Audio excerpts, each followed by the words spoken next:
جیسے پہلی دفعہ اسی کو دنیا میں کوئی غم پہنچا ہے، باقی تو کبھی دنیا میں کسی کو کوئی غم پہنچا ہے ہی نہیں، حواس باختہ ہو جائے تو یہ اس کی علامت ہے کہ اس کا اللہ پر ایمان نہیں ہے. یہ صرف کہنے کی حد تک ہے.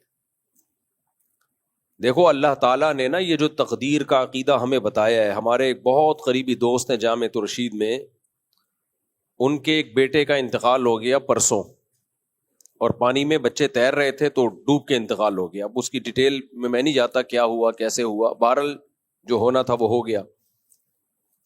8-9 سال کا بچہ، آپ تصور کر لو کیا انسان کے رونگٹے کھڑے ہو جاتے ہیں کھیلتا. اور عید کے اگلے دن، عید پہ بچے نے تصویریں کھنچائی ہیں خوبصورت نماز پڑھتے ہوئے، جیسے 7-8 سال کے بچوں کی مائیں تصویریں لے رہی ہوتی ہیں نا عید پہ تیار کر کے. تو بچہ بھی ماشاءاللہ بڑا خوبصورت نماز پڑھتے ہوئے اور دعائیں مانگتے ہوئے، اس کی ماں نے تصویریں لی ہوئی ہیں، باپ نے لی ہوئی ہیں، اور اگلے دن یہ حادثہ ہو جاتا ہے، بچوں کے ساتھ کزنوں کے ساتھ کھیلتے ہوئے ڈوب کے انتقال ہو جاتا ہے. اور وہ انتقال بھی گورنمنٹ کی غفلت، کیونکہ وہاں قریب میں پانی کھڑا ہوا ہے. کئی دفعہ حکومت کو کمپلین بھی کی ہے احسن آباد میں، یہ پانی کھڑا ہوا ہے، اس میں بچے تیسری موت ہوئی ہے ایک بچے کی ہے، پہلے 2 بچے اس میں مر چکے ہیں. اور وہ پانی اتنا زیادہ ہے کہ وہ عوام کے بس کا نہیں ہے. لیکن حکومتیں آپ کو پتہ ہے کہاں ذمہ داریاں پوری کرتی ہیں. تو ہم ملنے کے لیے گئے، اتنا صبر اتنا صبر اتنا صبر. گھر والے ان کی والدہ سے ملے، بچے کی والدہ سے، ماں نے بھی صبر، باپ نے بھی صبر. کیا سوچ کے صبر؟ ما قدر اللہ، جو مقدر تھا ہو گیا. تو پھر مجھے میں گیا ہوں تعزیت کے لیے، تسلی دینے کے لیے، تو الٹا مجھے تسلیاں دے رہے ہیں، کہہ رہے ہیں بھائی دیکھو یہ بڑا ہو جاتا پتہ نہیں فرما بردار نکلتا یا نافرمان، جنتی ہوتا یا جہنمی، ہمیں کیا پتا. ابھی تو نابالغ بچہ ہے جس کے بارے میں کیا ہے بھائی، جنتی. مسلمان کے بچے کہاں جاتے ہیں؟ نابالغ بچے کا تو کوئی گناہ نہیں ہوتا نا. پھر کہنے لگے کہ ہمیں اس کی موت کا فوراً پتہ چل گیا، اگر گم ہو جاتا کتنے سال ہم روتے رہتے انتظار میں، گیا کہاں. اب کوئی عام آدمی بیٹھا ہو نا تو وہ ان کو بے وقوف کہنا شروع کر دے کہ یار دیکھو بچے کی موت ہوئی ہے اور کیسی الٹی باتیں کر رہے ہیں. اچھا پھر کہنے لگے تیسری بات ہی، اگر بیمار ہوتا ہمارا علاج پہ معلوم نہیں کتنا خرچہ ہو جاتا، طویل عرصے بیمار ہو کے موت واقع ہوتی تو ہم کتنا، ہماری جائیدادیں ختم ہو جاتی اور کتنا وقت صرف ہو جاتا. تو موت بھی اچانک واقع ہو گئی، اس بیماری کے ٹینشنوں سے بھی اللہ نے بچا لیا. اور بچہ ضائع تو ہوتا نہیں ہے مسلمان کا. حدیث میں کیا ہے بھائی، یہ بچے آخرت میں ذخیرہ ہیں. نبی صلی اللہ علیہ وسلم نے کیا دعا سکھائی ہے جنازے میں بچوں کے لیے، اللہم اجعلہ لنا اجرا وذخرا، اللہم اجعلہ لنا شافعا ومشفعا، کہ اللہ اس کو ہمارے لیے ذخیرہ آخرت بنا، اس کو ہمارا سفارشی بنا، اور اس کی سفارش ہمارے حق میں قبول بھی کر لینا. تو کہہ رہے ہمارے اعمال تو اس قابل پتہ نہیں ہے کہ نہیں ہم جنت میں چلے جائیں، تو ایک سفارشی بھی ہو گیا ہمارے لیے آخرت میں. میں یہ سوچ رہا تھا کہ اگر کوئی لبرل سیکولر آدمی بیٹھا ہو نا تو وہ کہے گا یہ پرلے درجے کے بے وقوف ہیں، یہ دیکھو کیسی باتیں کر رہے ہیں. باتیں تو ابھی یہ ہونی چاہیے کہ ہمیں یہ کرنا چاہیے تھا، ہمیں یہ کرنا چاہیے تھا، ہم نے یہ کیوں نہیں کیا، ہم نے یہ کیوں نہیں کیا. اور یہ باتیں کیا کر رہے ہیں، یعنی یہ گویا خوش ہو رہے ہیں کہ بالکل صحیح ہو گیا کہ مر گیا، اچھا ہی ہو گیا کہ مر گیا. حالانکہ ایسا نہیں ہے بھائی، چونکہ وہ عالم تھے، ان کو پتہ ہے کہ شریعت نے کس موقع پہ ہمیں کیا ہدایات دی ہیں. مرنے سے پہلے بچاؤ کی ساری تدبیریں اختیار کرو. اسی طرح کسی حادثے سے کوئی مر گیا، آئندہ کے لیے احتیاط کرو کہ بھائی دوبارہ کوئی ایسا حادثہ نہیں ہونا چاہیے. یہ سارے کام کرو. لیکن جو کام ہو گیا ہے اس میں اسلام کیا کہتا ہے؟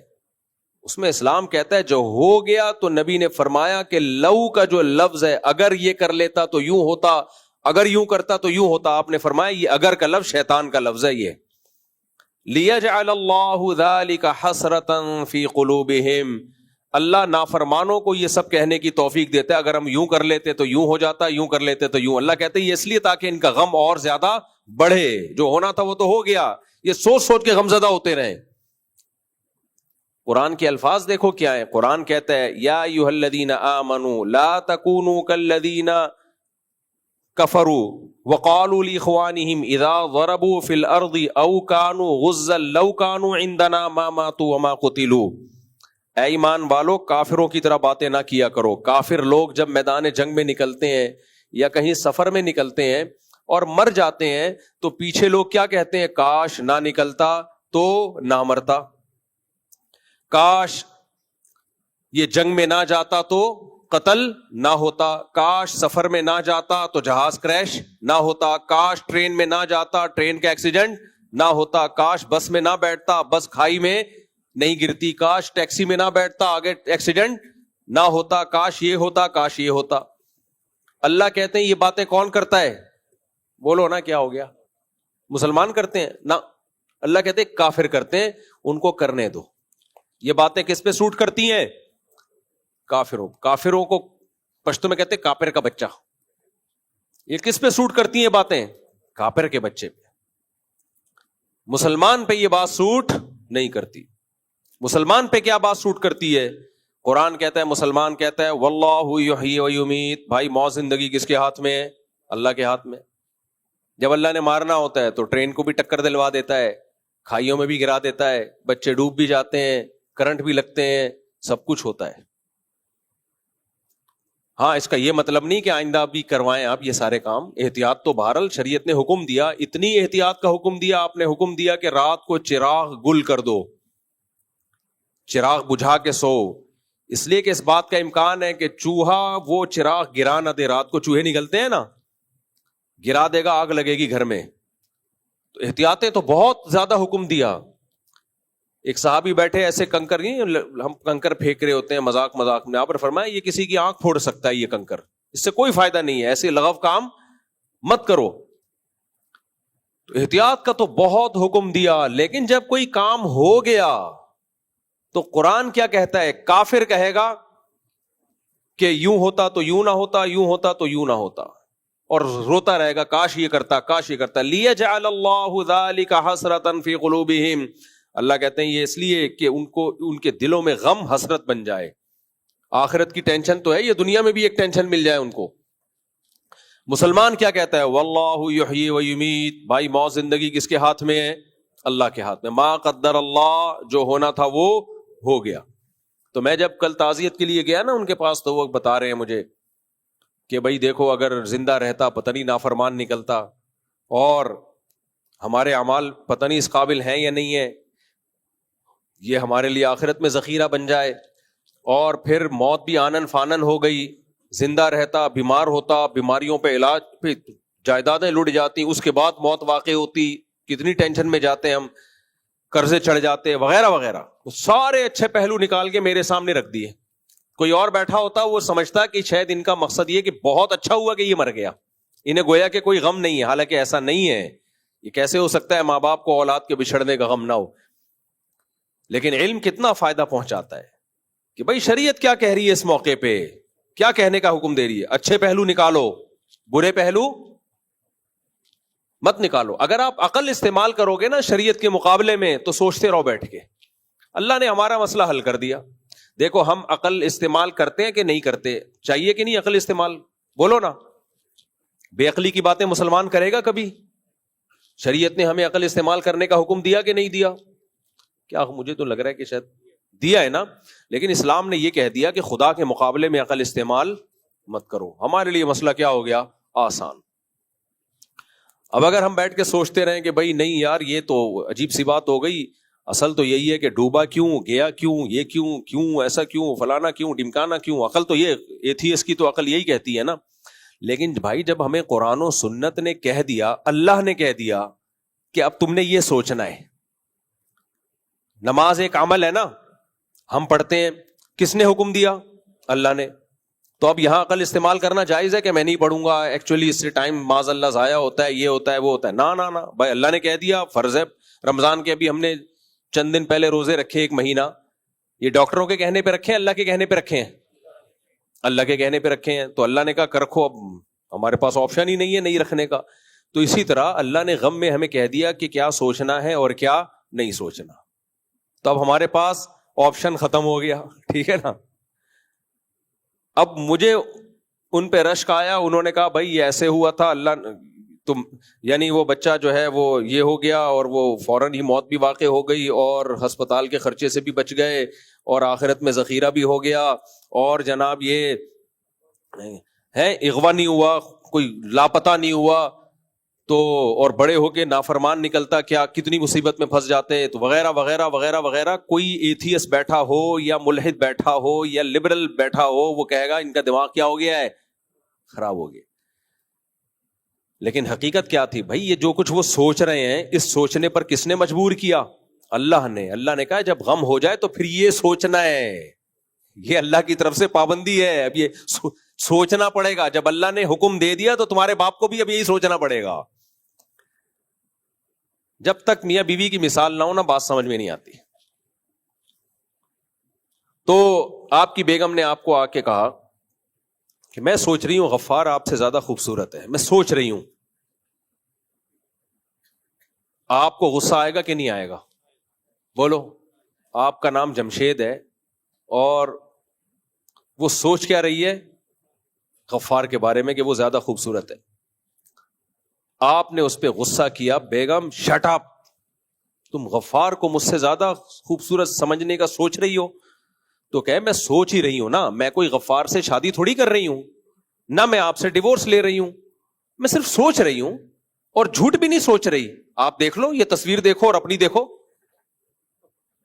اور حقیقت میں بھی غفار زیادہ خوبصورت ہو, واقعی ہو بھی. دیکھو آپ اپنے آپ کو دیکھو اور وہ دیکھو کتنا ہینڈسم. تو آپ اس بات پہ مطمئن ہو جاؤ گے, آپ بولو گے بات تو تم نے صحیح کی ہے, واقعی غفار غفار ہے یار, میں تو اس کے مقابلے میں کچھ بھی نہیں ہوں.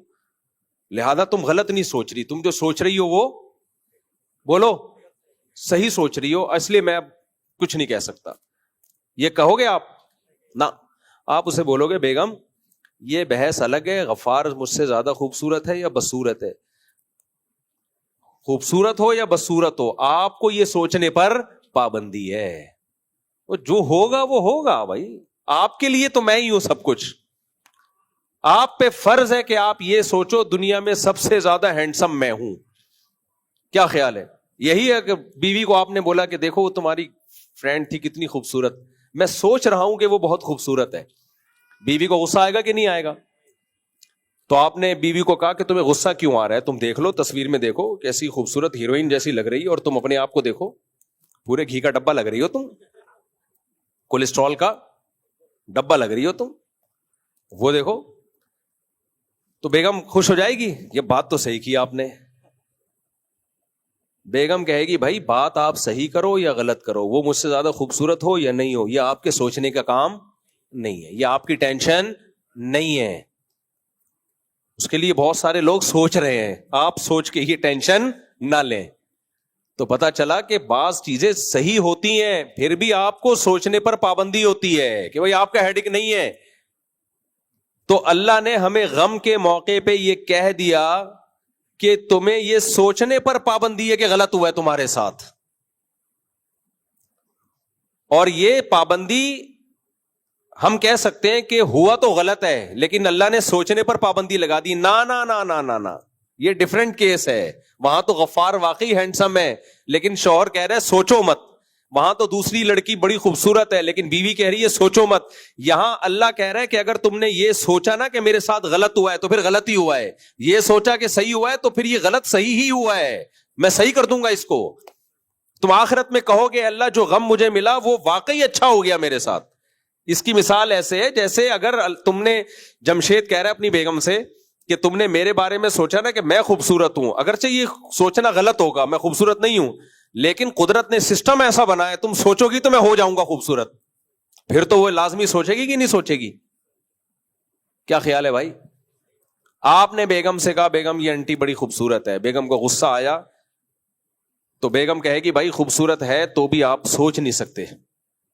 لیکن اگر بیگم کہے کہ میرے پاس ایسا کچھ سسٹم ہے اللہ کی طرف سے کہ آپ مجھے میرے بارے میں سوچو میں زیادہ خوبصورت ہوں تو قدرت مجھے خوبصورت کر دے گی, پھر تو آپ لازمی سوچو گے نا بیوی کے بارے میں کہ یہی خوبصورت ہے. حالانکہ وہاں یہ ممکن نہیں ہے، جو خوبصورت ہے وہ خوبصورت رہے گی، جو بدصورت ہے وہ بدصورت رہے گی. لیکن یہاں اللہ نے ہمیں بتا دیا کہ تم غم کو اگر یہ سمجھو گے کہ یہ واقعی میرے ساتھ غلط ہوا ہے تو اللہ کہیں گے غلط ہی ہوا ہے پھر تمہارے ساتھ. اور اگر سمجھو گے نا کہ اچھا ہوا جو ہوا، ہمارا رب ہمارا خیر خواہ ہے، وہ ہمارے ساتھ اچھا ہی کرتا ہے، تو پھر یہ اچھا ہی ہوگا تمہارے ساتھ، کیونکہ طاقتیں کس کے ہاتھ میں ہیں؟ اللہ کے ہاتھ میں. ایک بوڑھا شخص بیمار تھا بخار میں، ہمارے نبی ان کے پاس گئے اور نبی نے تسلی دی، طہور انشاء اللہ، فرمایا یہ بخار یہ گناہوں کو معاف کرے گا تمہارے. نبی نے فرمایا کہ جو آخرت میں جہنم کی گرمی ہے نا، اللہ کسی کو بخار میں ڈال کے مسلمان کی وہ گرمی دور کر دیتے ہیں، اس کے حصے کا عذاب دنیا میں دے دیتے ہیں تو رحمت بن جاتا ہے. تو اس بوڑھے نے کہا کہ یہ رحمت نہیں ہے، یہ عذاب ہے جو بڈھے کو ستانے کے لیے آیا ہوا ہے. اس طرح کے الفاظ کہے. آپ نے فرمایا اب یہ ایسے ہی ہے، اب یہ کیا ہے؟ اب یہ رحمت نہیں ہے، اب یہ صرف ٹینشن برائے ٹینشن ہے، اس سے کوئی گناہ نہیں معاف ہوں گے اور یہ رحمت نہیں بنے گا. تو غم سے پہلے کے اصول شریعت میں کچھ اور ہیں اور غم کے بعد کچھ اور. تو اب وہ یہ باتیں کر رہے تھے، یہ ہو گیا یہ ہو گیا، تسلی دے رہے تھے اپنے آپ کو بھی اور مجھے بھی. تو مجھے بڑا اچھا یہ لگا کہ یار دیکھو، اس بحث میں نہیں پڑھ رہے کہ اچھا ہوا کہ غلط ہوا. بھائی اس ہمیں یہ بحث کرنی ہے، ہم اللہ کے غلام ہیں. اس وقت اللہ نے ہمیں کیا سوچنے کا حکم دیا ہے؟ اللہ نے ہمیں یہ سوچنے کا حکم دیا ہے کہ سوچو صحیح ہوا ہے، تو صحیح ہونے کے پہلو نکالتے رہو بیٹھ کے. اس میں لبرل اور سیکولر آدمی کے پاس یہ آپشن بولو نہیں ہے. وہ کہے گا نہیں غلط ہوا ہے، یہ غلط ہوا ہے میرے ساتھ، غلط ہوا ہے تو کیا کروں؟ غلط ہوا ہے، ٹینشن میں جائے گا، پریشان ہوگا، پھر ڈھیاں گولی مار کے اپنے آپ کو ہلاک کر دے گا. تبھی تو غیر مسلموں میں خودکشیاں بہت زیادہ ہیں. مسلمان ہر پہلو میں خیر نکالتا ہے اور اس میں ہم کسی سے ڈیبیٹ نہیں کر سکتے. کوئی غیر مسلم اگر ہم سے کہیں یار تم خیر کیوں نکال رہے ہو، تو ہم کیا کہیں گے؟ بھائی جیسے جمشید کی بیوی پر یہ پابندی ہے کہ غفار کے بارے میں سوچے کہ غفار زیادہ خوبصورت ہے، ایسے ہی اللہ نے ہم پہ پابندی لگا دی ہے کہ ہم غم میں یہ سوچیں کہ ہمارے ساتھ غلط ہوا ہے. یہ کس نے پابندی لگا دی ہے؟ اللہ نے. تو جب اللہ نے ہم پہ پابندی لگا دی رمضان میں کھانے پینے پر، ہم نے کھانا پینا چھوڑ دیا، حالانکہ کتنا دل کر رہا تھا. کیا خیال ہے چائے پینے کا، گٹکے کھانے کا؟ اللہ معاف فرمائے. آج کل تو کھانا کھانے کا کم دل کرتا ہے، گٹکے کھانے کا زیادہ دل کرتا ہے. بھائی اللہ نے جب پابندی لگائی ہوئی ہے رمضان میں، اللہ وہ تو اور زیادہ الوجیکل کام ہے دیکھنے میں. اور فاسٹنگ بھی کروانی تھی بھائی 12 گھنٹے کی، اللہ تعالیٰ کروا لیتے 8 بجے سے لے کر رات 8 بجے تک. کیا خیال ہے؟ لیکن اللہ میاں نے کیا حکم دیا؟ صبح صادق کے وقت، جو دنیا میں کوئی کھاتا ہی نہیں ہے اس ٹائم پہ، اس وقت کھاؤ. نہیں کھایا جا رہا بھائی، اس وقت نہیں کھاؤ، بس اسی وقت. صبح صادق ہو گئی، کھانا پینا ناجائز. تو جب ہم نے یہ کام اللہ کے کہنے پہ کر لیا، نماز پڑھ لی اللہ کے کہنے پر، تو جب اللہ کہہ رہا ہے کہ اب کوئی مصیبت پہنچی ہے تو سوچو کہ بالکل ٹھیک ہوا ہے، بالکل ٹھیک ہوا ہے. ہاں اللہ کی ایک رحمت یہ ہے کہ اگر ہم یہ سوچیں بالکل ٹھیک ہوا ہے تو پھر رو تو سکتے ہی نہیں ہے. اب بیٹے کی جدائی کا غم میں آنسو نکل رہے ہیں تو اگلا کہے گا کہ اچھا ان کی آنکھوں میں آنسو بھی آ گئے، ظاہر ہے غم تو ہے نا. اب میں یہ نہیں پوچھ سکتا کہ ایک طرف تو آپ کہہ رہے ہیں کہ جو ہوا بہتر ہوا، تو پھر آنکھوں سے آنسو کیوں آ رہے ہیں؟ ٹھیک ہے نا. اللہ کی اتنی رحمت، اللہ نے کہا بھائی یہ تمہارے کنٹرول میں نہیں ہے، اس پہ کوئی مواخذہ نہیں ہوگا. کتنا اچھا حکم دے دیا یار اللہ نے. اور کیا چاہیے؟ جو غیر اختیاری غم ہو رہا ہے وہ تو ٹھیک ہے، ہونے دو، اس پہ اللہ پوچھے گا نہیں. منہ سے الفاظ صحیح نکلنے چاہیے، ٹھیک ہے نا. جیسے بیگم کو بیٹھے بیٹھے خیال آ گیا کہ غفار اچھا ہے، خود بخود آ گیا، کوئی گناہ نہیں ہے بھائی، خود بخود کچھ بھی آ سکتا ہے. اب آ کے آپ سے کہہ رہی ہے کہ مجھے یہ خیال آ رہا ہے، اب آپ کو غصہ، اب کم بخت تجھے آ بھی رہا تھا، مجھے کیوں بتا رہی ہے آ کے؟ کیا خیال ہے بھائی؟ پھر آپ اس کو بولے کہ ٹھیک ہے مجھے بھی ایک دن خیال آیا تھا وہاں شادی کر لیتا، وہ زیادہ اچھی آنٹی تھی، وہ زیادہ اچھی خوبصورت تھی. تو اب میں بھی جب جتنے میری زندگی میں خیالات آئے ہیں نا، یہ آئندہ آئیں گے، میں تجھے بتاتا رہوں گا بیٹھ کے اور ٹینشن دیتا رہوں گا. تو اللہ تعالیٰ نے نبی صلی اللہ علیہ وسلم کی نواسی کا جب انتقال ہوا تو آپ کی آنکھوں سے آنسو. آپ نے فرمایا کہ دل غمزدہ ہے، حدیث کا مفہوم پیش کر رہا ہوں، اور آنکھوں سے آنسو میں، لیکن زبان وہ کہے گی جس پہ ہمارا رب راضی ہوگا. زبان وہ کہے گی. تو اس لیے غموں میں انسان کا پتہ چلتا ہے بھائی کتنا دین ہے، کتنا دین اندر کیا ہے. جو غم اور خوشی یہ دو چیزیں ایسی ہیں، اندر کا انسان نکل کے باہر آ جاتا ہے. اللہ سے دعا مانگو، ہم کمزور ہیں، اللہ ہمیں غم نہ دے، مصیبتیں نہ دے اللہ ہمیں، پریشانیوں سے اللہ تعالی ہم سب کو بچائے. ہم کمزور لوگ ہیں، ہر ایک کا ایسا حوصلہ نہیں ہوتا جیسے ان کا حوصلہ ہے کہ بچے کی موت پہ اتنا صبر کیا انہوں نے، ماں نے بھی باپ نے بھی. تو ہر ایک کا حوصلہ نہیں ہوتا. اللہ سے عافیت مانگنی چاہیے، لیکن اللہ نہ کرے کوئی غم آ جائے تو بھائی غلط سوچنے پر اللہ نے ہم پر پابندی، اور اللہ کے ہم پر بہت احسان ہو گیا کہ اللہ نے غلط سوچنے پر پابندی لگا دی. اللہ نے کہا تم صحیح سوچو گے، بالکل صحیح ہوا ہے، ٹھیک ہے نا، اسی میں خیر ہے، اسی میں خیر ہے تمہاری. تو یہ جو اللہ کو مانتے ہیں ان کے لیے مسئلہ آسان ہو گیا. کہیں گے بھائی اللہ نے حکم دیا، اب اللہ کے حکم کے آگے تو ہم کچھ کر نہیں سکتے. جیسے یعقوب علیہ السلام کا بیٹا گم گیا تو وہ کیا کہتے رہے آخر تک؟ اعلم من اللہ ما لا تعلمون. تو یہ ایک دینداری کا نا بہت بڑا معیار ہے. تو اس لیے میرے بھائی اللہ چاہتے ہیں غم صرف ایک ہی ہو، کون سا؟ آخرت. اس کے علاوہ غم فری زندگی ہونی چاہیے انسان کی، جو ہوتی نہیں ہے، کچھ نہ کچھ پریشانی آتی ہیں، صبر کرنا ہے، لیکن جو پالنا ہے نا غم، وہ اللہ نے ان آیتوں میں بیان کر دیا. فرمایا کہ یہ لوگ کیا ہیں؟ ان الانسان خلق هلوعا اذا مسه الشر جزوعا واذا مسه الخير منوعا الا المصلين الذين هم على صلاتهم دائمون والذين هم لفروجهم سے پہلے والی آیت میں کیا تھا کہ والذين هم من عذاب ربهم مشفقون، کہ یہ ڈرتے صرف ایک چیز سے ہیں، وہ آخرت کے عذاب سے. نبی صلی اللہ علیہ وسلم نے فرمایا جس نے ایک فکر بنا لی نا کہ میرا اصل ہدف کیا ہے؟ آخرت، اصل ہدف وہ ہے، تو آپ صلی اللہ علیہ وسلم نے فرمایا اللہ اس کی ساری فکروں کو سمیٹ دے گا. اور جس نے ایک آخرت کی فکر کو فکر نہیں بنایا اس کی فکریں بکھیر دے گا اللہ تعالیٰ. اتنی ٹینشنیں ہوں گی نا اس کے اوپر، اتنی پریشانیاں، اتنی ٹینشنیں، اسے پتہ ہی نہیں چلے گا کہ میرا اصل کامیابی کہتے کس کو ہے، اس کو یہی نہیں پتا چلے گا. سکون کے پیچھے بھاگتا رہے گا پاگلوں کی طرح، اور جیسے جیسے عمر بڑھے گی نا سکون اس سے اتنا ہی دور ہوتا چلا جائے گا. دیکھو دنیا پرس آدمی جس نے آخرت کو ہدف نہ بنایا ہو، اس کی نظر میں کامیابی کی ڈیفینیشن کیا ہے؟ مال مل جائے اور شہرت اور عزت. کیا خیال ہے؟ یہ تین چیزیں مل جائیں، یہی ہے نا؟ اور ان تینوں چیزوں سے مقصد کیا ہے؟ سکون ہوگا. اس کو لذت ان تین چیزوں میں ہوتی ہے. مال سے کیا ہوگا؟ عیاشی کرے گا. ایسا ہی ہے نا؟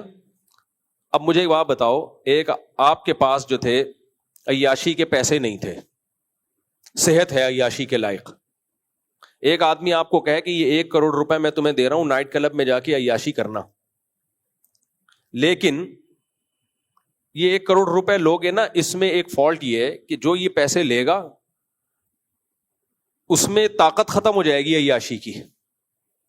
تو اب آپ لوگے وہ پیسے، اب بولو گے بھائی فائدہ کیا؟ جب میرے اور آسان مثال، آپ کو پستے کھانے کا بہت شوق تھا. میں مثال بھی وہ دیتا ہوں جس کا مجھے شوق ہوتا ہے. خیر، پستے کھانے کا بہت شوق تھا. کسی نے کہا کہ یہ پستہ میں آپ کے لیے ارینج کر رہا ہوں، روزانہ آپ کو اتنا پستہ مل جائے گا، لیکن نہ دانت رہیں گے چبانے کے قابل اور نہ آپ کے معدے میں طاقت ہوگی کہ اس کو ہضم کر سکو. تو ایسا پستہ قبول ہوگا آپ کو؟ بولو کہ ایسے پستے کا میں کیا کروں گا جس کو میں چبا بھی نہیں سکتا اور جس کو میں پیٹ میں، تو پستہ تو ملے گا لیکن وہ پستہ آپ کی خوشی میں اضافہ نہیں کرے گا بلکہ غم میں اضافہ کر دے گا الٹا، کہ یار ایسے ٹائم پہ ملا کہ جب پیٹ میں آنت نہیں اور منہ میں دانت نہیں. ہوتا یہ ہے کہ دنیا پرس آدمی جو دنیا کو ہدف بناتا ہے تو ایک وقت تک تو اللہ اگر چاہے اس کو عیاشی مل جاتی ہے، لیکن 2 خوف اس پر ایسے مسلط ہوتے ہیں نا جو اسے گھن کی طرح، دیمک کی طرح چاٹتے ہیں اس کو. ایک بڑھاپا اور ایک موت کا خوف. یہ 2 خوف اللہ نے ایسے لگا دیے جس سے کوئی انسان بچ نہیں سکتا. یعنی قرآن کے الفاظ دیکھو، وَلَوْ كُنْتُمْ فِي بُرُوجٍ مُشَيَّدَةٍ، مضبوط قلعوں کے اندر بند ہو جاؤ گے بھی نا تو بھی آپ بیٹھے بیٹھے مر جاتے ہو. آپ نے کتنے گارڈ رکھ لیے، ہارٹ اٹیک سے مر گئے. گارڈ آپ کو ہارٹ اٹیک سے تھوڑی بچا سکتا ہے. گردے فیل ہو گئے, ایکسیڈنٹ ہو گیا, جہاز کریش ہو گیا, ٹرین کا حادثہ ہو گیا, کیا امریکہ میں نہیں لوگ مرتے؟ کیا جاپان میں نہیں لوگ مرتے؟ تو یہ موت کا خوف اللہ اس کے اوپر مسلط کرتے ہیں ہر وقت, یہ خوف کہ یار مر گیا تو کیا ہوگا, مر گیا تو. اور یہ میں نے دیکھا ہے لوگوں میں. دوسرا بڑھاپا. دوسرا کیا ہے, جیسے ہی بوڑھے ہوتے ہیں نا یہ لوگ ساتھ چھوڑنا شروع کر دیتے ہیں, کیونکہ وہ بوڑھا بیچارہ کسی کو کیا انٹرٹین کرے گا.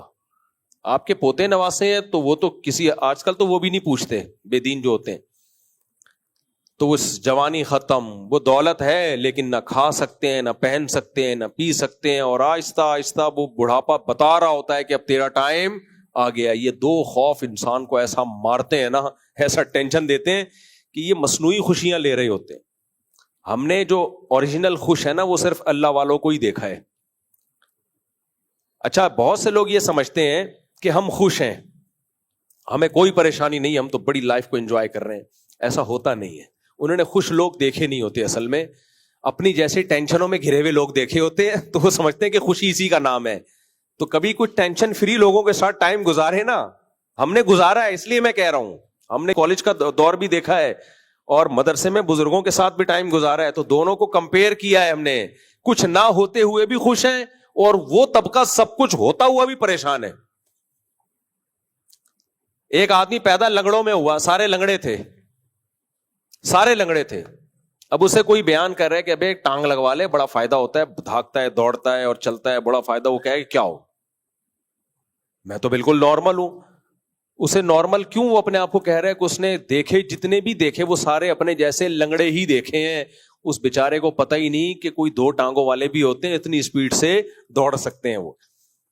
تو آج لوگ اتنی ٹینشنوں میں, اتنی پریشانیوں میں گھرے ہوئے ہیں کہ ان کو بھول گئے ہیں کہ ٹینشن فری زندگی بھی کوئی چیز ہوتی ہے, خوشی والی زندگی بھی کوئی چیز ہوتی ہے. یہ ان کی زندگی سے یہ نکل گئی ہے یہ چیز.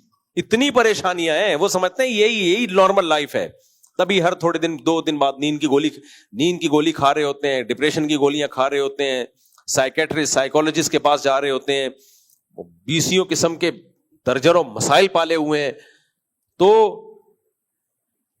مجھے تو جو دنیا دار لوگ ہیں نا ان میں بیٹھ کے اندازہ ہوتا ہے کہ بھائی ان بیچاروں کو پتہ ہی نہیں ہے کہ اصل میں ریلیکس ہونا کسے کہتے ہیں. شراب پی کے جو سکون ملتا ہے وہ سکون تھوڑی ہے بھائی, وہ تو وقتی طور پر ریلیکس ہو گئے. آپ وقتی طور پر ایک تھوڑا سا آپ کو وہ مل گیا, اس کو سکون تھوڑی کہتے ہیں. تو خیر کہاں سے کام, میں تو یہ ٹاپک نہیں تھا لیکن ہم کدھر کو نکل لیے. تو مسلمان کیا کرتا ہے, قرآن کیا کہتا ہے, ان الانسان خلق ہلوعا اذا مسہ الشر جزوعا. جو صحیح مسلمان نہیں ہے, جس کا اللہ پہ ایمان نہیں ہے, وہ کامیاب لائف گزار ہی نہیں سکتا. جب اسے غم ہوتا ہے ڈپریشن میں جاتا ہے, اور خوشی ہوتی ہے تو اترانے لگتا ہے. دیکھا ہے آپ نے ابھی بھی بہت سے لوگ جن کو خوشی ہوئی دوسروں کو نیچا دکھانا شروع کر دیتے ہیں. مشہور ہے نا کہ جب نئی نئی دولت آتی ہے تو انسان اوقات سے باہر نکل جاتا ہے. ایک انڈین شاعرہ ہے, اس کا بڑا اچھا شعر ہے, اکثر میں سناتا رہتا ہوں کہ جو خاندانی رئیس ہیں وہ مزاج رکھتے ہیں نرم اپنا. تمہاری دولت بتا رہی ہے, تمہارا لہجہ بتا رہا ہے تمہاری دولت نہیں ہے. تمہارا اسٹائل بتا رہا ہے ابھی نیا پیسہ ہے تمہارے پاس, اپنی اوقات بھول گئے ہو. جو ہمیشہ سے دولت مند ہوتے ہیں نا وہ ایسے نہیں ہوتے کہ وہ بہت زیادہ اپنی دولت کی نمائش کی کوشش کریں. خیر, تو اللہ تعالیٰ نے قرآن میں کیا فرمایا, انسان جلد باز ہے, جب کوئی مصیبت پہنچتی ہے تو بے صبرا ہو جاتا ہے. دیکھو غم کی یہ جو, میں بھی کچھ لوگوں کو سائیکیٹرسٹ یا سائیکولوجسٹ کے پاس جانے کا مشورہ دیتا ہوں, حالانکہ وہ دیندار ہوتے ہیں. آپ کی نا بے سکونی کی 2 وجہ ہوتی ہیں. ایک وجہ تو نیچرل ہے, وہ سب کو ہو سکتی ہے. آپ کی نیند ہی نہیں ہوئی, آپ کتنے بھی خوش مزاج ہو, اگر نیند ہی نہیں ہو رہی تو آپ ظاہر ہے ٹینشن میں جاؤ گے. وہ تو چاہے نیک ہو برا ہو, پریشانی ہوگی اس کو. یا بعض دفعہ دماغ کا کوئی کیمیکل ہی آگے پیچھے ہو گیا, موروثی بھی ہوتا ہے یہ. تو ایسے موقع پہ تو نیند کی گولی بھی کھا سکتا ہے انسان, ڈپریشن کی دوا بھی کھا سکتا ہے. یہ کوئی بے دینی کی بات نہیں ہے, یہ اس کی علامت نہیں کہ بندہ بے دین ہے. کیونکہ ظاہر ہے دماغ بھی ایک مادی چیز ہے نا, اس میں جو کیمیکل آؤٹ ہو گئے, اوپر نیچے ہو گئے, وہ تو سیٹنگ پہ ڈاکٹر لے کر آئے گا نا. ابے کسی کا گھٹنا ٹوٹ گیا تو ڈاکٹر لا کے سیٹنگ پہ لائے گا نا, تو دماغ بھی الٹا سیدھا ہو گیا تو اس کو کون لے کر آئے گا سیٹنگ پہ؟ ڈاکٹر. وہ تو نیچرل ہے, وہ کسی کے ساتھ بھی ہو سکتا ہے. آپ مسلسل سفر کی وجہ سے تھکاوٹ ہے, آپ کی نیند نہیں ہو رہی, تو نیند کی گولی کھا لینے میں کوئی حرج نہیں ہو, تو ڈاکٹر کا ٹاپک ہے, ڈاکٹر بتائے گا. لیکن میں جنرلی ایک بات کر رہا ہوں, آج کل جو سائیکیٹرسٹ یا سائیکولوجسٹ کے پاس لوگ جا رہے ہیں نا, جن ٹینشنوں کی وجہ سے, وہ بے دینی کی وجہ سے ہیں. نیند کی گولیاں جو کھا رہے ہیں ان کا اصل علاج دین ہے. سمجھتے ہو کہ نہیں سمجھتے؟ وہ سفر کی تھکاوٹیں نہیں ہیں, وہ خامخواہ کی ڈپریشن ہے, کچھ بھی نہیں ہے پھر بھی ٹینشن میں ہے. اور اس ٹینشن کی بیس کیا ہے؟ دنیا کی محبت. غم میں یہ سوچتا نہیں ہے کہ یہ اللہ نے دیا ہے. بھائی اللہ کو مجھ پہ طاقت ہے, انا للہ و انا الیہ راجعون, ہم اللہ کے لیے اور ہم نے لوٹ کر کس کی طرف جانا ہے؟ اللہ کی طرف. جن چیزوں پہ غم ہونا چاہیے ان پہ تو ہو نہیں رہا. بھائی غم تو ہونا چاہیے گناہ پہ. آپ سے کوئی, آپ آخرت میں کیا جواب دو گے؟ دیکھو جب طلبہ کے پیپر ہوتے ہیں, انہیں سب سے بڑا غم کس بات کا ہوتا ہے؟ پیپر میں کامیاب ہو جائے. کیسے بیٹھے ہوتے ہیں نا پڑھنے والے. ہمیں یاد ہے امتحان جب آنے والے ہوتے تھے, کتنی دماغ پہ کھچاؤ ہوتا تھا کہ یار کب ہماری ان امتحانات سے جان چھوٹے گی. کتنا دماغ پہ ایک اسٹریس ہوتی ہے, کھچاؤ ہوتا ہے. تو اس سے بڑا امتحان کب آنے والا ہے؟ آخرت میں. اس کا تو کھچاؤ ہے ہی نہیں, کچھ بھی نہیں ہے, یعنی ٹینشن ہی نہیں ہے اس کی ذرا سی بھی. یہ بہت ڈینجرس چیز ہے بھائی. جو آپ میرے اور آپ کے سامنے اتنا بڑا امتحان کا دن کھڑا ہوا ہے, اس کے بارے میں کبھی سوچتے ہی نہیں ہے. تو اللہ نے کہا کہ جو اس آخرت کا نہیں سوچے گا نا, اس کو دنیا کی ٹینشنوں میں ڈالوں گا, پھر میں 20 ٹینشنوں میں ڈالوں گا میں. اس لیے نبی نے فرمایا اپنی ٹینشن کو سمیٹ کے کہاں لے آؤ؟ آخرت میں. تبھی نبی صلی اللہ علیہ وسلم نے دعا بھی سکھائی. آپ نے فرمایا وَلَا تَجْعَلْ مُصِيبَتَنَا فِي دِينِنَا وَلَا تَجْعَلِ الدُّنْيَا أَكْبَرَ هَمِّنَا. اے اللہ اگر کوئی مصیبت ہمارے مقدر میں لکھی ہوئی بھی ہے تو ہمارے دین کو بچا لینا اس سے. اس مصیبت سے ہماری دنیا کا نقصان ہو جائے, دین کا نقصان نہ ہو. بعض مصیبتیں ایسی ہوتی ہیں آدمی دین سے ہی جاتا ہے, اس سے دین کا نقصان نہ ہو. اور وَلَا تَجْعَلِ الدُّنْيَا أَكْبَرَ هَمِّنَا, یہ بہت اہم دعا ہے. یہ دعا مانگا کریں, خود اس دعا سے ہی دل کی کافی اصلاح ہو جائے گی. ہمارے نبی نے جو ہمیں دعائیں سکھائی ہیں نا, وہ دعائیں مانگنے سے بھی کافی دل ٹھیک ہو جاتا ہے انسان کا. مناجات مقبولہ کے نام سے دعاؤں کی ایک کتاب ہے, انٹرنیٹ پہ بھی مل جائے گی, ڈاؤن لوڈ کر سکتے ہیں آپ, PDF فارم میں مل جائے گی. اور ویسے کتابوں کسی بھی کتاب لائبریری میں جائیں تو مل جاتی ہے وہ. اس میں کیا کیا ہے حضرت مولانا اشرف علی تھانوی رحمہ اللہ تعالیٰ نے, قرآن و حدیث میں جتنی دعائیں ہیں نا ان کو ایک چھوٹے سے کتابچے میں جمع کر دیا ہے. اب وہ تو بہت زیادہ ہو گئی ہیں, کیسے مانگے انسان روزانہ اتنی دعائیں, تو ان کو 7 حصوں میں ڈیوائڈ کر دیا ہے. سمجھ رہے ہو کہ نہیں سمجھ رہے؟ 7 حصوں میں ڈیوائڈ کر دیا ہے. اور اس کو آسانی کے لیے نام دے دیا ہفتے کے دن, اتوار کے دن, پیر کے دن, منگل کے دن, بدھ کے دن, جمعرات کے دن اور جمعے کے دن. تو 7 حصوں میں ڈیوائڈ ہونے سے وہ مختصر ہو گئی ہیں. تو اس سے فائدہ یہ ہوتا ہے کہ اگر آپ وہ خرید لیں یا ڈاؤن لوڈ کر لیں تو اس میں روزانہ آپ وہ دعائیں مانگیں, ان کا ترجمے والی بھی مل جاتی ہے وہ. تو آپ جب وہ دعائیں مانگیں گے نا آپ کو, تو دعا سے ہی آپ کو لگے گا کہ میرا دل ٹھیک ہو رہا ہے. دیکھو جب کسی سے آپ منگوائیں نا کہ یہ مانگو, تو یہ احساس اس کے اندر پیدا ہوتا ہے تھوڑے دنوں میں کہ مانگنے کی چیز اصل میں یہ ہے, میں غلط چیز مانگتا رہا ہوں اب تک, فوکس تو مجھے اس چیز کو کرنا چاہیے. آپ نے اپنے بچے کے ذمہ لگا دیا کہ بیٹا, یا لوگوں نے اس کو موٹیویٹ کیا کہ امریکہ کا ویزا مانگو, وہ مانگتا رہے گا, ایک دن اس کے دل میں یہ چیز بیٹھ جائے گی کہ دنیا میں کامیاب وہی ہے جس کو امریکہ کا ویزا مل جائے, باقی سارے کیا ہیں, وہ پکوڑے بیچ رہے ہیں, باقی سارے بے وقوف ہیں. بیٹھے گا کہ نہیں ٹرینڈ چلتا ہے نا کسی چیز کا, ہر ایک کو ایک چیز پہ لگا دیا آپ نے, تو اس سے کیا ہوگا, ان کے دل میں اس چیز کی اہمیت بیٹھ جائے گی. ہمارے ایک جاننے والے مجھے ایئرپورٹ پہ ملے, پٹھان لڑکا تھا سوات کا, پتہ نہیں 8-10 سال کو کئی ڈنکی لگا کے گیا ہوگا یورپ, 8-10 سال گھوم پہ گھاس کھا کے واپس آ گیا نا. تو مجھے دبئی کے یا قطر کے, ابھی مجھے یاد نہیں, ایئرپورٹ پہ ملا, کنیکٹڈ فلائٹ تھی. میں نے کہا کیا ہوا کیسے, کہتا ہے یار میں پتہ نہیں کہاں گیا ہوں, اٹلی گیا ہوں, UK گیا ہوں, ڈنکی لگا کے گیا تھا, اللہ نے بچا لیا.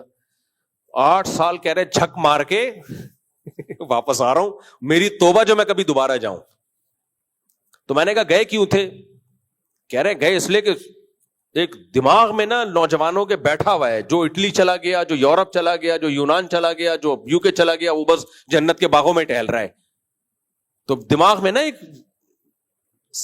بھائی کسی نوجوان سے بھی پوچھے نا, وہ بتا رہا ہو کہ میں یورپ جا رہا ہوں, دوسرے کے دل میں ایک کھلبلی سے, ابے تو یورپ جا رہا ہے, ہم ادھر ہی انڈا موڑ پہ بیٹھے ہوئے ہیں یار. ایک عجیب سا دماغ میں نا بنا لیا ہے.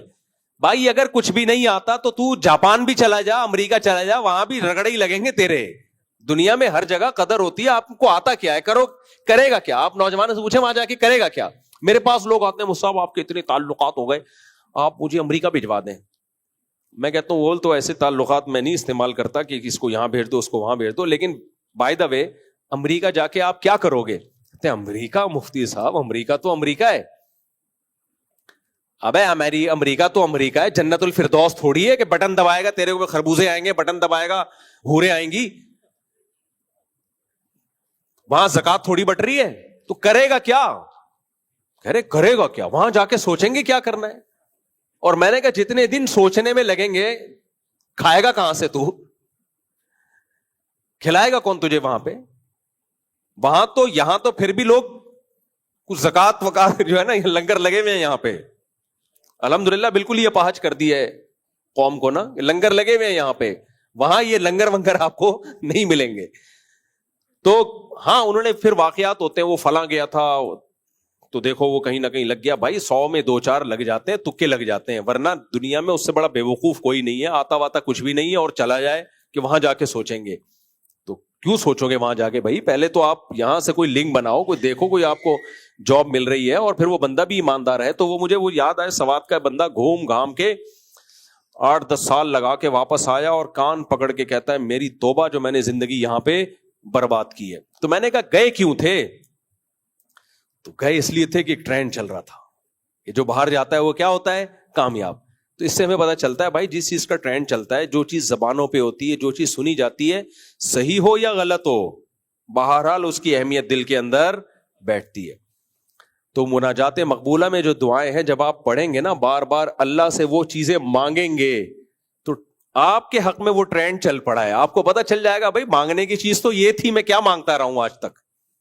اصل تو اس چیز کو فوکس کرنا چاہیے. تو اس میں ایک دعا ہے, لا تجعل الدنیا اکبر ہمنا. مجھے بڑا مزہ آتا ہے یہ دعا مانگنے میں. اے اللہ دنیا کو ہماری بڑی فکر نہ بنا دینا, اتنا گھٹیا نہ بنانا ہمیں کہ اس مسافر خانے کو ہم اپنا باپ بنا لیں. میں تو اس لیے دعا مانگتا ہوں کہ ہم تو دنیا آپ سے زیادہ دیکھ رہے ہیں نا, تو میرے بگڑنے کے چانسز آپ سے بولو بہت زیادہ ہیں. زیادہ نہیں ہے بگڑنے کا آپشن, چانسز تو خطرناک لفظ ہے, اللہ بچائے. آپشن میرے پاس بگڑنے کے چانسز بھی ہیں, بگڑنے کا آپشن میرے پاس زیادہ ہے. سمجھ رہے ہو کہ نہیں سمجھ رہے؟ پھر جہاں بھی جا رہے ہیں لوگ جھک جھک کے سیلفیاں, السلام علیکم مفتی صاحب, السلام علیکم, ہاتھ بھی چوم رہے ہیں بعض لوگ, اور جو ہے تشریف لائیں میرے ساتھ سیلفی. اتنے بڑے بڑے لوگ سیلفی لے رہے ہوتے ہیں اور بتا رہے ہوتے ہیں آج تک کسی کے ساتھ سیلفی نہیں لی ہم نے. کہہ رہے ہیں آپ کے ساتھ سیلفی. تو بگڑنے کے چانس کس کے زیادہ ہیں؟ بولو میرے زیادہ ہیں. میں اپنی اوقات بھول جاؤں, میں سمجھوں کہ شاید میں بھی کوئی بہت نیک آدمی ہوں. بعض دفعہ یہ ہوتا ہے آدمی کو اپنی اوقات پتا ہوتی ہے, دوسرے بتا کے نا اس کو اس کی اوقات بھلا دیتے ہیں. ہمارے ایک جاننے والے مولانا صاحب تھے, ان کی اوپر کی سیٹنگ آؤٹ ہو گئی نا, اتنی آؤٹ ہو گئی کہ ان کو کوئی بوڑھا آدمی نصیحت کرے ان کو غصہ آئے. بوڑھے کو ڈانٹ دیتے تھے بڑی محفل میں, حالانکہ ینگ تھے وہ. ہمیں غصہ آتا یار آپ ٹھیک ہے عالم ہو لیکن آپ جوان ہو. اگر کوئی بوڑھا سفید ریش آدمی آپ کو سمجھا رہا ہے تو بوڑھے کے احترام کا تقاضا ہے کہ غصے تو نہ ہو نا, آپ سن لیں انکل ٹھیک ہے میں غور کروں گا, غصے کیوں ہو رہے ہو بھائی. انہوں نے یہ حرکتیں شروع کر دی. اچھا ان کے بھی مریدین تھے ہاتھ چومتے. اب کسی کو نہیں پتا چلے گا کس کی بات کر رہا ہوں, بہت پرانا واقعہ ہو گیا. ان کے مریدین ان کے یہی ہے کہ ہاتھ بھی چوم رہے ہیں, اور اس وقت سیلفیوں کا زیادہ رواج تھا نہیں, یہ موبائل کیمرے نہیں ہوتے تھے اس وقت. تو پھر وہ ذکر بھی کرا رہے ہیں لوگوں کو, مرید آ رہے ہیں اور مرید پھر خواب بھی سنا رہے ہیں, میں نے آپ کے بارے میں یہ دیکھا. آپ مرید بھی ایسے ایسے خواب سناتے ہیں نا, میں نے یہ دیکھا جنت الفردوس میں ٹہل رہے ہیں آپ, میں نے دیکھا آپ کی 10 انگلیاں گھی میں, وہ تو سنا ہوگا نا, اور میری گندگی میں. وہ پیر صاحب کہتے تھے نا, مرید آیا, پیر صاحب میں نے دیکھا کہ آپ کی 10 انگلیاں شہد میں اور میری پخانے میں. پیر نے کہا یہی تو فرق ہے. تو اس نے کہا پورا خواب تو ختم ہونے دیں, آپ میری انگلیاں چاٹ رہے تھے, میں آپ کی انگلیاں چاٹ رہا تھا. خیر, تو وہ بھی ایک پیر صاحب, مریدوں نے ان کو بہت وہ اٹھا لیا نا. تو اب وہ کیا ہوا کہ وہ بدتمیزی, ہر ایک سے بدتمیزی. تو میں پریشان ہوتا تھا ان کو ہو کیا گیا ہے. تو ہمارے کسی دوست نے بڑا اچھا تجزیہ کیا. انہوں نے کہا مفتی صاحب ان کا قصور نہیں ہے, اصل میں ان کو اپنے بارے میں وہم ہو گیا کہ میں بہت نیک ہوں, تو اس وہم کی وجہ سے بےچارے ایسے ہو گئے. بعض دفعہ انسان اپنی بارے میں خوش فہمی میں آ جاتا ہے کہ میں کیا ہوں, میں نیک ہوں. لوگ اتنی تعریفیں کر دیتے ہیں, آدمی سمجھ لگتا ہے. انسان دوسروں کی تعریفوں سے اتنا متاثر ہوتا ہے نا, اپنے عیب اس کی نظروں سے چھپ جاتے ہیں. یہ بالکل ایک حقیقت ہے. اگر کسی کالے کو آپ کہنا شروع کر دو نا, کوئی گورا ہے, تو چٹا ہے, تو گورا ہے, تو بہت حسین ہے, وہ یہ وہم میں آئے گا کہ میں کیا ہوں, میں بہت گورا ہوں. ایک آدمی تھا نا گاؤں میں, تو اس کو کسی نے آ کے بولا کہ یار تو یہاں بیٹھا ہوا ہے, تیری بیوی تو بیوہ ہو گئی ہے. تو اس نے کہا بھائی میں جب زندہ ہوں تو میری بیوی بیوہ کیسے ہو گئی. اس نے کہا بھائی دیکھ لے, تجھے تو گھر جانا چاہیے, تیری بیوی کیا ہو گئی ہے, بیوہ ہو گئی ہے. تو ڈانٹا چل دفعہ ہو یہاں سے پاگل آدمی, میں جب زندہ ہوں تو میری بیوی بھی کہہ رہا ہے اس کو اور بیوہ بھی کہہ رہا ہے. تھوڑی دیر میں دوسرا آدمی آیا, اس نے کہا بھائی تو یہاں بیٹھا ہوا ہے, تیری بیوی کیا ہو گئی ہے, بیوہ ہو گئی. تھوڑا کم اسٹائل میں ڈانٹا, دفعہ ہو یہاں سے, شرم نہیں آتی جھوٹ بولتے ہوئے, میں جب زندہ ہوں تو بیوی کیسے بیوہ ہو گئی. پھر تیسرا بندہ آیا, ابے تو یہاں بیٹھا ہوا ہے, کپڑے دھو رہا ہے, تیری بیوی بیوہ ہو گئی. تو اب تھوڑا سا اس کو وہم ہونا شروع ہو گیا کہ شاید بیوہ ہو گئی. ہنس دیا کہ جاؤ یار تم لوگ مذاق کر رہے ہو نا, تم لوگ میرے ساتھ. چوتھا آیا, یار غفار تجھے کسی نے بتایا نہیں کہ تیری بیوی بیوہ ہو گئی ہے. تو شروع میں تو مذاق سمجھا, جب 10 15 20 25 30 لوگوں نے کہا بھاگ رہے گھر, تکڑ تکڑ تکڑ. لوگ کہہ رہے کیا ہو گیا, کہہ رہے بھائی میری بیوی بیوہ ہو گئی. یہ انسان پر میڈیا کا اثر ہوتا ہے. تو وہ تو بیوی بیوہ ہونے کے لیے تو 25 30 آدمی چاہیے تھے اس کو یہ وہم ڈالنے کے لیے. اپنی تعریف 2 بندوں سے بھی آدمی سن لے تو یقین کر لیتا ہے یار یہ بندہ کیا کہہ رہا ہے.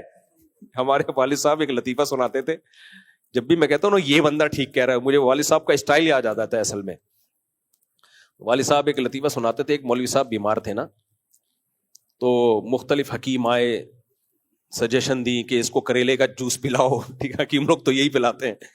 ایک نے کہا کہ ان کو جو ہے وہ ایسا کرو کہ فلانی معجون کھلا دو, فلانی معجون کھلا دو. وہ مولوی صاحب آنکھیں بند کر کے پڑے ہوئے ہیں نا, جیسے بالکل بے ہوش, آنکھ ہی نہیں کھل رہی. ایک نے کہا ان کو دودھ جلیبی کھلاؤ, مولوی صاحب کی ایک دم آنکھ کھلی. ایک نے کہا ان کو کیا پلاؤ, دودھ جلیبی, ایک دم مولوی صاحب حرکت میں آئے نا. اچھا وہ کہہ کے خاموش ہو گیا. پھر دوسرے نے کہا ان کو فلانے کا جوس پلاؤ, فلانے کا جوس پلاؤ. تو مولوی صاحب کا خیال تھا لوگ اس کی بات کو خود ہی ویلیو دیں گے, دودھ جلیبی والی کی بات کو, تو وہ لوگ ویلیو دے نہیں رہے. تو پھر مولوی صاحب نے پوری آنکھیں کھولی, بولے بھائی اس کے بھی تو سنو کیا کہہ رہے, اس کی بھی تو سنو کیا کہہ رہی. تو انسان کے فیور میں جو چیز جاتی ہے نا, وہ چیز انسان کو بہت اچھی طرح سنائی بھی دیتی ہے, اس کا مطلب بھی سمجھ میں آتا ہے, بھلے وہ انگلش میں ہو پھر بھی سمجھ میں آئے گی, وہ پشتو میں ہو, پنجابی میں ہو, پھر بھی. تو انسان جتنا بیڑا غرق انسان کا اپنی تعریف سن کے ہوتا ہے نا, اتنا کسی چیز سے بیڑا غرق نہیں ہوتا. اور جتنا اپنی برائیاں سن کے سنورتا ہے انسان, اس کو اپنی اصلاح کا موقع ملتا ہے, اتنا کسی چیز سے سدھرتا نہیں ہے. ہاں 2 چیزیں ہیں اس میں, اتنی برائیاں سنے کہ مایوس ہونے لگے پھر نقصان ہوتا ہے. تو اس میں اتنا حوصلہ ہونا چاہیے کہ مایوس نہ ہو, اور یہ فرق کر سکے کہ کون سی برائی ٹھیک ہے اور کون سی برائی ٹھیک نہیں ہے. یہ اس میں تجزیے کی صلاحیت ہونی چاہیے, کیونکہ بعض دفعہ جو برائی نہیں ہوتی وہ بھی آپ سنتے رہو گے تو پھر مایوسی کی طرف جانے لگتا ہے, پھر اس میں موٹیویشن نہیں ملتی. اور تعریف سن کے اگر اس میں اتنا حوصلہ ہے, ظرف بڑا ہے کہ وہ یہ دیکھے کون سی تعریف درست ہے اور کون سی درست نہیں ہے, یہ فرق کرنا جانتا ہو. نمبر 2, وہ تعریف سن کے چوڑے میں نہ آ جائے, بلکہ وہ یہ سمجھے بھائی یہ گاڈ گفٹڈ ہے, اس میں میرا کمال نہیں ہے, یہ بھیک میں ملی ہے مجھے خدا کی طرف سے, تو اس میں نے اور تواضع کرنی ہے اور اللہ کا شکر ادا کرنا ہے اور زیادہ متواضع بننا ہے. جب ایک نعمت اللہ نے مجھے دی ہے, دیکھو ہمارے نبی صلی اللہ علیہ وسلم کی اگلی پچھلی سب خطائیں اللہ نے معاف کر دی اور قرآن میں نازل بھی کر دیا. ہمیں اگر کوئی آ کے کہے کہ آپ کی اگلی پچھلی ساری خطائیں معاف اور آپ کنفرم جنتی ہو, تو میرا خیال ہے ہم سے بڑا بدماش پھر دنیا میں کوئی نہیں ہوگا. پھر ہم سب کچھ کریں گے 27ویں میں آ کے بخشوائیں گے اپنے آپ کو, ٹھیک ہے نا, سب کچھ کریں گے. لیکن سید الانبیاء صلی اللہ علیہ وسلم کو خوشخبری سنائی گئی, لیغفر لک اللہ ما تقدم من ذنبک وما تأخر. اس کے بعد آپ کی تہجد میں اور اضافہ ہو گیا. آپ نے اتنی لمبی لمبی تہجد پڑھی آپ کے پاؤں میں ورم آ جاتے تھے. سیدہ عائشہ فرماتی ہیں میں نے کہا کہ آپ اتنی عبادت کیوں کرتے ہیں, آپ کی تو اللہ نے سب بخش دیا ہے. فرمایا افلا اکون عبدا شکورا, تو کیا میں اللہ کا شکر گزار نہ بنوں. اس کے تواضع کا تقاضا ہے کہ میرا رب اتنا مہربان ہے تو مجھے تو اور اس کی عبادت کرنی چاہیے. یہ جذبہ جس کے اندر آ گیا کہ اگر لوگ آپ کی تعریف کریں تو ایک تو یہ کہ آپ کو یہ پتا ہو کہ یہ تعریف غلط ہے یا صحیح ہے. بعض چیزیں ہوتی نہیں ہیں آپ میں, لوگ بتا رہے ہوتے ہو آپ تو بڑے بہادر ہو, حالانکہ آپ چھپکلی اور چوہے سے ڈرتے ہو. آپ فرض کرنے لگتے ہو میں کیا ہوں, بہت بہادر ہوں. لوگ کہتے ہیں آپ بڑے سخی ہو, حالانکہ آپ بیوی کے واجب حقوق بھی ادا نہیں کر رہے ہوتے. ایک دفعہ دوست کو چائے پلا دی ہوتی ہے, لوگ کہہ دیے تو سخی, تو آپ اس وہم میں آ گئے ہوتے میں واقعی کیا ہوں, سخی ہوں. تب بیگم نے ایک دن بول دیا کہ آپ کبھی کچھ خرید کے نہیں دیا, تو آپ کو غصہ آتا ہے کہ مجھے تو دنیا سخی کہتی ہے اور یہ سسرال دیکھو, سسرال دیکھو. بھائی دنیا کے کہنے سے آپ کو خوش فہمی ہو گئی ہے, آپ غلط فہمی میں مبتلا ہو گئے, آپ ہو نہیں. دوست کہہ دیتے ہیں آپ کے اخلاق بہت اچھے ہیں, ایک دن بیگم نے کہہ دیا کہ آپ کے تو اخلاق اچھے نہیں, تمیز سے بات نہیں کرتے, آپ کا میٹر کیا ہو گیا 60. یار میرے تو دوست کہتے ہیں میرے اخلاق اچھے ہیں اور یہ دیکھو. بھائی دوستوں کا معاملہ اور ہوتا ہے, ان سے کتنی دیر ملاقات ہوتی ہے, اصل کہاں کے ہیں. گھر کی بات گھر سے میں پتہ چلتا ہے کہ آپ کے اخلاق کیسے ہیں. دوست کے ساتھ کیا کرے گا, بد اخلاقی کر کے وہ چماٹ لگائے گا آگے سے, بدتمیزی کرو گے تو دوسرے کی تعریف میں یہ آپ کو فرق کرنا پتا ہو کہ یہ صحیح ہے یا غلط, تو یہ اسلام سے پتہ چلتا ہے. اور اس میں اللہ نے کچھ ذہانت دی ہو, کسی کو صلاحیت دی ہو, تو دو چیزیں ہوں اگر, اور دوسرا وہ تعریف سن کے تواضع پیدا ہو, عاجزی پیدا ہو, تکبر پیدا نہ ہو. دیکھو دو چیزیں ہوتی ہیں, جن بیان لمبے سے لمبا ہوتا چلا جا رہا ہے, سمیٹتا ہوں اس کو میں. دو چیزوں میں فرق کرنا بڑا مشکل ہوتا ہے.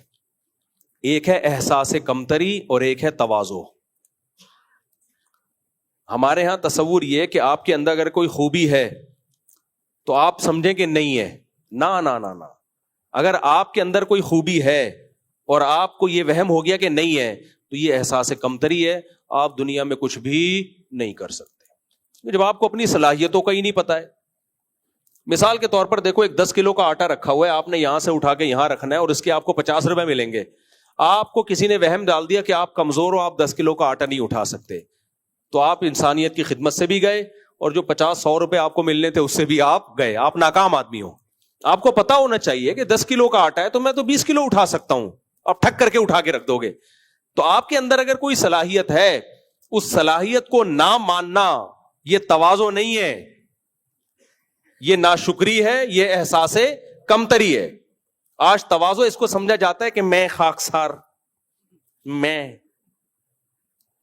کیا بولوں میں مثال میں, ایک مثال آ رہی ہے ذہن. ایک آدمی سے کسی نے پوچھا کہ تمہارا نام کیا ہے, اس نے کہا کلب حسین, یعنی حسین کا کتا. بڑا تواضع والا نام تھا. اب اس سے پوچھا تمہارا نام کیا ہے, اس نے بولا یار اب حسین کا کتا سے زیادہ کیا تواضع ہوگی. تو اس نے کہا خنزیر اللہ, اللہ کا کتے سے بھی بدتر کیا بنا دیا اپنے آپ کو, خنزیر. تو یہ تواضع کا پروگرام چل رہا ہے, یہ تواضع نہیں ہے میرے بھائی. تبھی ہمارے حضرت مفتی رشید احمد صاحب رحمہ اللہ تعالی اس بات کو ناپسند کرتے تھے کہ لوگ اپنے نام کے ساتھ احقر لکھیں. احقر کا مطلب ہے سب سے زیادہ حقیر. بعض بزرگوں میں یہ تواضع کا طریقہ رہا ہے, اپنے آپ کو کیا لکھتے ہیں, سب سے زیادہ حقیر. حضرت فرماتے تھے نہیں, اللہ نے انسان کو اشرف بنایا ہے, سب سے زیادہ عزت والا. تو احقر اپنے حضرت نہیں لکھتے تھے, بندہ لکھتے تھے. جو لکھتے ہیں ان پہ کوئی اعتراض نہیں ہے, ہر ایک کا اپنا ایک ذوق ہوتا ہے.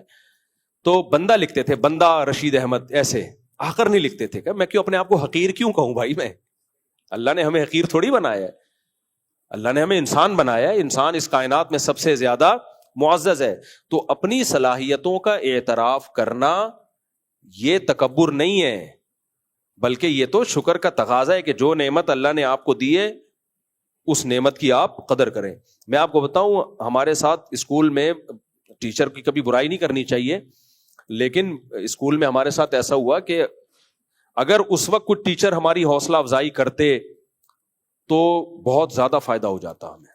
بعض دفعہ بچے میں ذہانت ہوتی ہے, کوئی بتانے والا نہیں ہوتا, کوئی موٹیویٹ کرنے والا نہیں ہوتا, اس کے اندر صلاحیت ہوتی ہے, وہ سمجھتا ہے, اس کو وہم ہو جاتا ہے کہ میں کسی کام کا نہیں ہوں. گھر میں ایسے صلواتیں نہیں سن رہی تھی بچوں کو, تو کسی کام کا نہیں ہے, تو مائیں بھی ایسے تانے دے دے کے نا اس کے دماغ میں یہ سافٹ ویئر ڈال دیتی ہیں کہ دنیا کا سب سے ناکام انسان کون ہے, میں ہوں, اور میں دنیا میں پٹنے کے لیے اور تانے سننے کے لیے پیدا ہوا ہوں.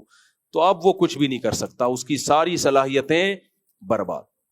تو اس لیے اگر کسی کوئی اپنی تعریف سنے اور اس کے اندر وہ چیز ہو تو وہ ٹھیک ہے, مان لینا چاہیے, لیکن اس میں اترانا نہیں. بھائی یہ کس نے دی ہے, یہ بھیک دی ہے, کس کی طرف سے ملی ہے, اللہ کی طرف سے. تو اللہ اس نعمت کو صحیح استعمال کرنے کی توفیق دے. بعض لوگوں کو آپ نے دیکھا ہوگا وہ کیا کرتے ہیں, جب ان کے سامنے ان کی تعریف کی جائے نا کسی چیز کی, کہتے ہیں ارے نہیں ہمارا, ہم تو نہیں, حالانکہ اندر اندر سے لڈو پھوٹ رہے ہوتے ہیں ان کے دل میں, لڈو پھوٹ رہے ہوتے ہیں کہ تھوڑا اور بول یار, میں نہیں بولوں گا, لیکن تو نے کیا بولنا ہے, ہاں. جیسے ایک کمزور آدمی کی لڑائی ہو گئی نا کسی سے, تو لوگوں نے اس کو پکڑ لیا, تو یہ کہتا ہے چھوڑو مجھے, آہستہ سے کہہ رہے چھوڑنا نہیں, مارے گا بہت, دونوں کو پکڑ کے رکھو. تو جب کوئی منہ پہ تعریف کر رہا ہو اور آپ کہنے نہیں, تو یہ ڈرامے بازی ہے. ہاں اگر وہ تعریف نہیں ہے تو آپ بتا دو بھائی ایسا نہیں ہے, اور اگر واقعی 100% ہے بولو بھائی دعا کرو اللہ شکر کی توفیق دے. تو احساس کمتری بھی نہیں پیدا کرنا اور تکبر بھی نہیں ہونا چاہیے. تو بھیک میں ملی ہے. تو میں جلدی سے بات کو سمیٹ کے ختم کرتا ہوں جہاں سے بات میں نے لے کے شروع کی تھی, کہ انسان کو دھوکا ہوتا ہے جب کوئی آپ کی تعریف کرتا ہے تو جو چیز آپ میں نہیں ہوتی آپ سمجھنے لگتے ہو کہ شاید یہ مجھ میں ہے. سب سے زیادہ دھوکا اس چیز سے ہوتا ہے انسان کو. تو اس میں پھر انسان اپنی اوقات بولو بھول جاتا ہے, تو ایسے میں بگڑنے کے چانسز زیادہ ہوتے ہیں.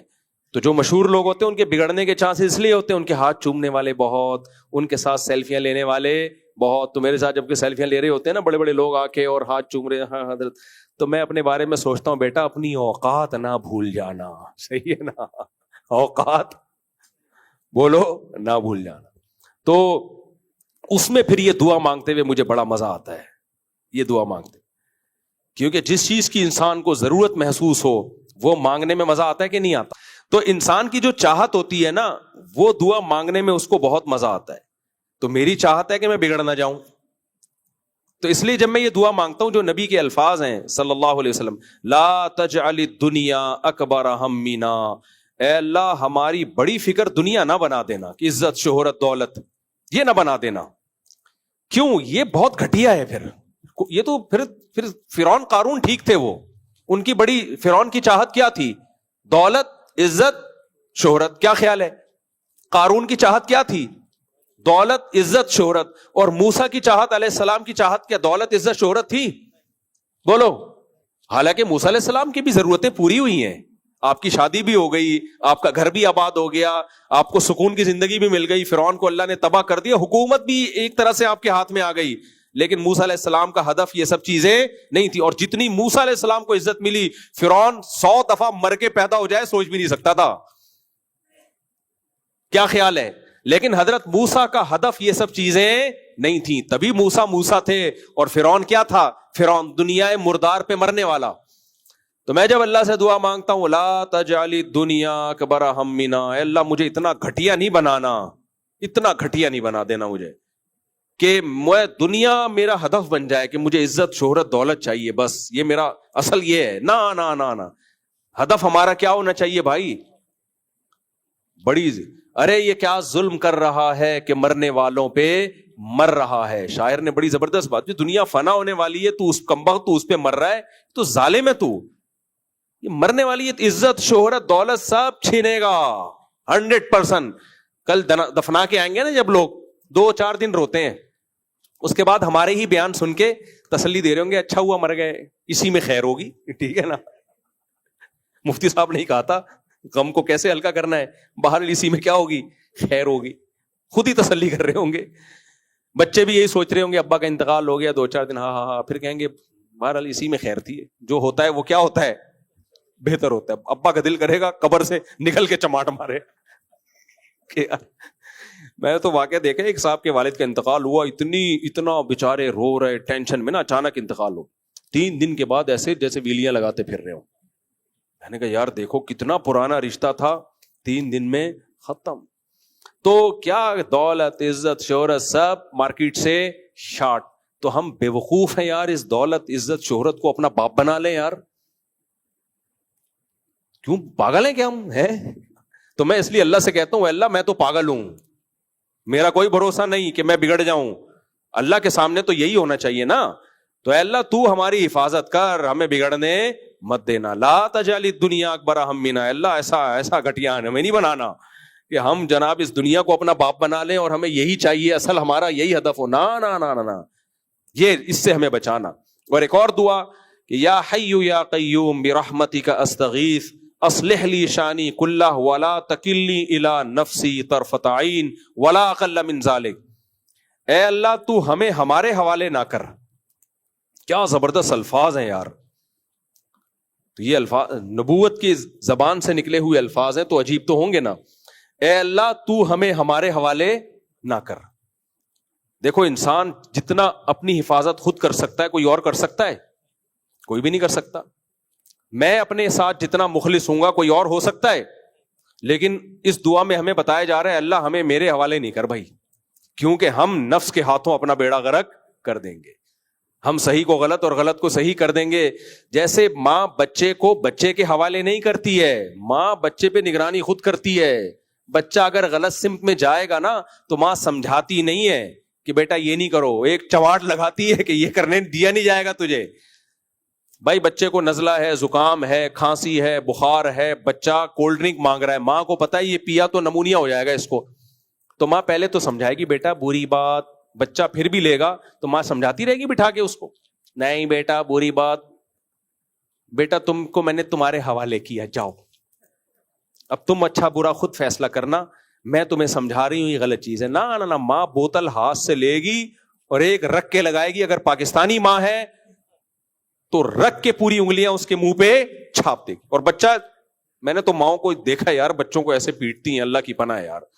مشہور تو یہ کہ باپ ظالم ہوتا ہے, لیکن جو میں نے ماؤں سے بچے پٹتے ہوئے دیکھے ہیں نا, ایسا گھمائیں گے نا وہ لٹو کی طرح گھومے گا. تو ہم بھی اللہ سے دعا مانگیں, اے اللہ ہمیں گناہ کرنے ہی نہ دے اور ہمیں ہمارے حوالے مت کر. اگر ہمیں ہمارے حوالے کر دیا بھائی, ہم عزت شہرت دیکھ کے مائل ہو جائیں گے, عزت کی طرف, شہرت کی طرف, دولت کی طرف, اور ان سب چیزوں کی طرف دل مائل ہو جائے گا. آخرت بھول جائیں گے اور اسی کو اپنا, دنیا کو اپنا باپ بنا لیں گے. تو اے اللہ ہمیں تو ہمارے حوالے مت کر. لا تکلنا الی انفسنا طرفۃ عین, کتنی دیر حوالے نہ کر. بھائی ہو سکتا ہے اللہ تو 12 گھنٹے ہمیں ہمارے حوالے کر, لیکن 12 گھنٹے خود نگرانی کرنا. نہ اے اللہ پلک جھپکنے کے بقدر بھی ہمیں ہمارے حوالے نہ کر. اور آگے الفاظ ہیں لا اقل من ذلک, پلک جھپکنے میں بھی بہت ٹائم لگتا ہے, کیونکہ اگر پلک جھپکنے میں 1 سیکنڈ کا 1000واں حصہ اس میں بھی ہمارے حوالے کیا, اس میں بھی بگڑ جائیں گے ہم. تو اللہ وہ سیکنڈ کے 1000ویں حصے, پلک جھپکنے سے کم ٹائم میں بھی ہمیں ہمارے حوالے نہ کرنا, پوری نگرانی ہماری کر. جس طرح بھی تو ہمیں سیدھے راستے پہ چلا ہمیں منظور ہے, بس ہمیں سیدھے راستے پہ چلنا ہے. خذ بنواسینا الی البر والتقوی, نہ چلے نا اللہ پیشانی سے پکڑ کے گھسیٹ کے چلا. تو ہمیں چلنا تو دیکھو خود ہی ہے, کوشش خود ہی کرنی ہے, لیکن جب دعا مانگی جائے گی تو پھر دعا تو بھائی بھکاریوں کی طرح مانگی جاتی ہے. تو اس میں ہمیں یہ سکھایا ہے کہ دعا جب مانگنی ہے اللہ سے تو اپنے آپ کو ایسا شو کرنا ہے جیسے ہم سے زیادہ نالائق دنیا میں کوئی ہے ہی نہیں. اور حقیقت بھی یہی ہے, اس میں کیا شرمانا ہے, کیا خیال ہے؟ آپ کو غصہ آ رہا تھا کہ نہیں ہم کہاں سے نالائق ہیں؟ بھائی سب ایک جیسے ہیں, ٹوپی الٹی پہننے سے تھوڑی کچھ ہوتا ہے. خیر مذاق کر رہا ہوں آپ سے. تو اللہ کے سامنے بھائی, اور حقیقت بھی یہی ہے, ہم نالائق لوگ ہیں سارے. تو اللہ سے یہی کہنا ہے کہ اللہ ہمیں ہمارے حوالے 1 سیکنڈ کے لیے بھی نہیں کرنا, ہم بگڑ جائیں گے. تو تو نے باقی پھر اپنی نگرانی کرنی ہے, خود عمل کرنا ہے. کہ میں تو ایک چیز دنیا کے بارے میں سوچتا ہوں, حضرت عمر نے لکھا تھا نا انگوٹھی پہ کفا بالموتی واعظن, موت نصیحت کے لیے کافی ہے. حقیقت ہے موت نصیحت کے لیے کافی ہے. ہم سب آج سے 50 سال کے بعد یہ بیان ہوگا یہاں پہ, 50 سال کے بعد نہ میں ہوں گا نہ آپ, ہم سب لیٹے. اور اگر میں ہوا بھی نا تو آپ کہوں گے کاش نہ ہوتے تو زیادہ اچھا تھا. بات کرتے ہیں کھانستے زیادہ ہیں, گھنٹہ ہو گیا یہاں بیٹھے ہوئے, 2 گھنٹے بعد بابا جی یہاں پہنچے ہیں بیان میں, اور کھانس زیادہ رہے ہیں اور بیان کم کر رہے ہیں, اور 4 شادیوں کی تو بات ہی نہیں کر رہے. پتہ نہیں کیا ہو گیا. 100 سال میں کون بات کرے گا 4, کیا خیال, پتہ نہیں کیا ہو گیا.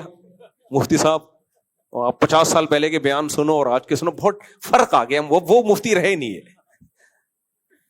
تو اتنی جلدی موت آتی ہے بھائی, کچھ پتا نہیں ہے کون کب نکل جائے پتلی گلی سے.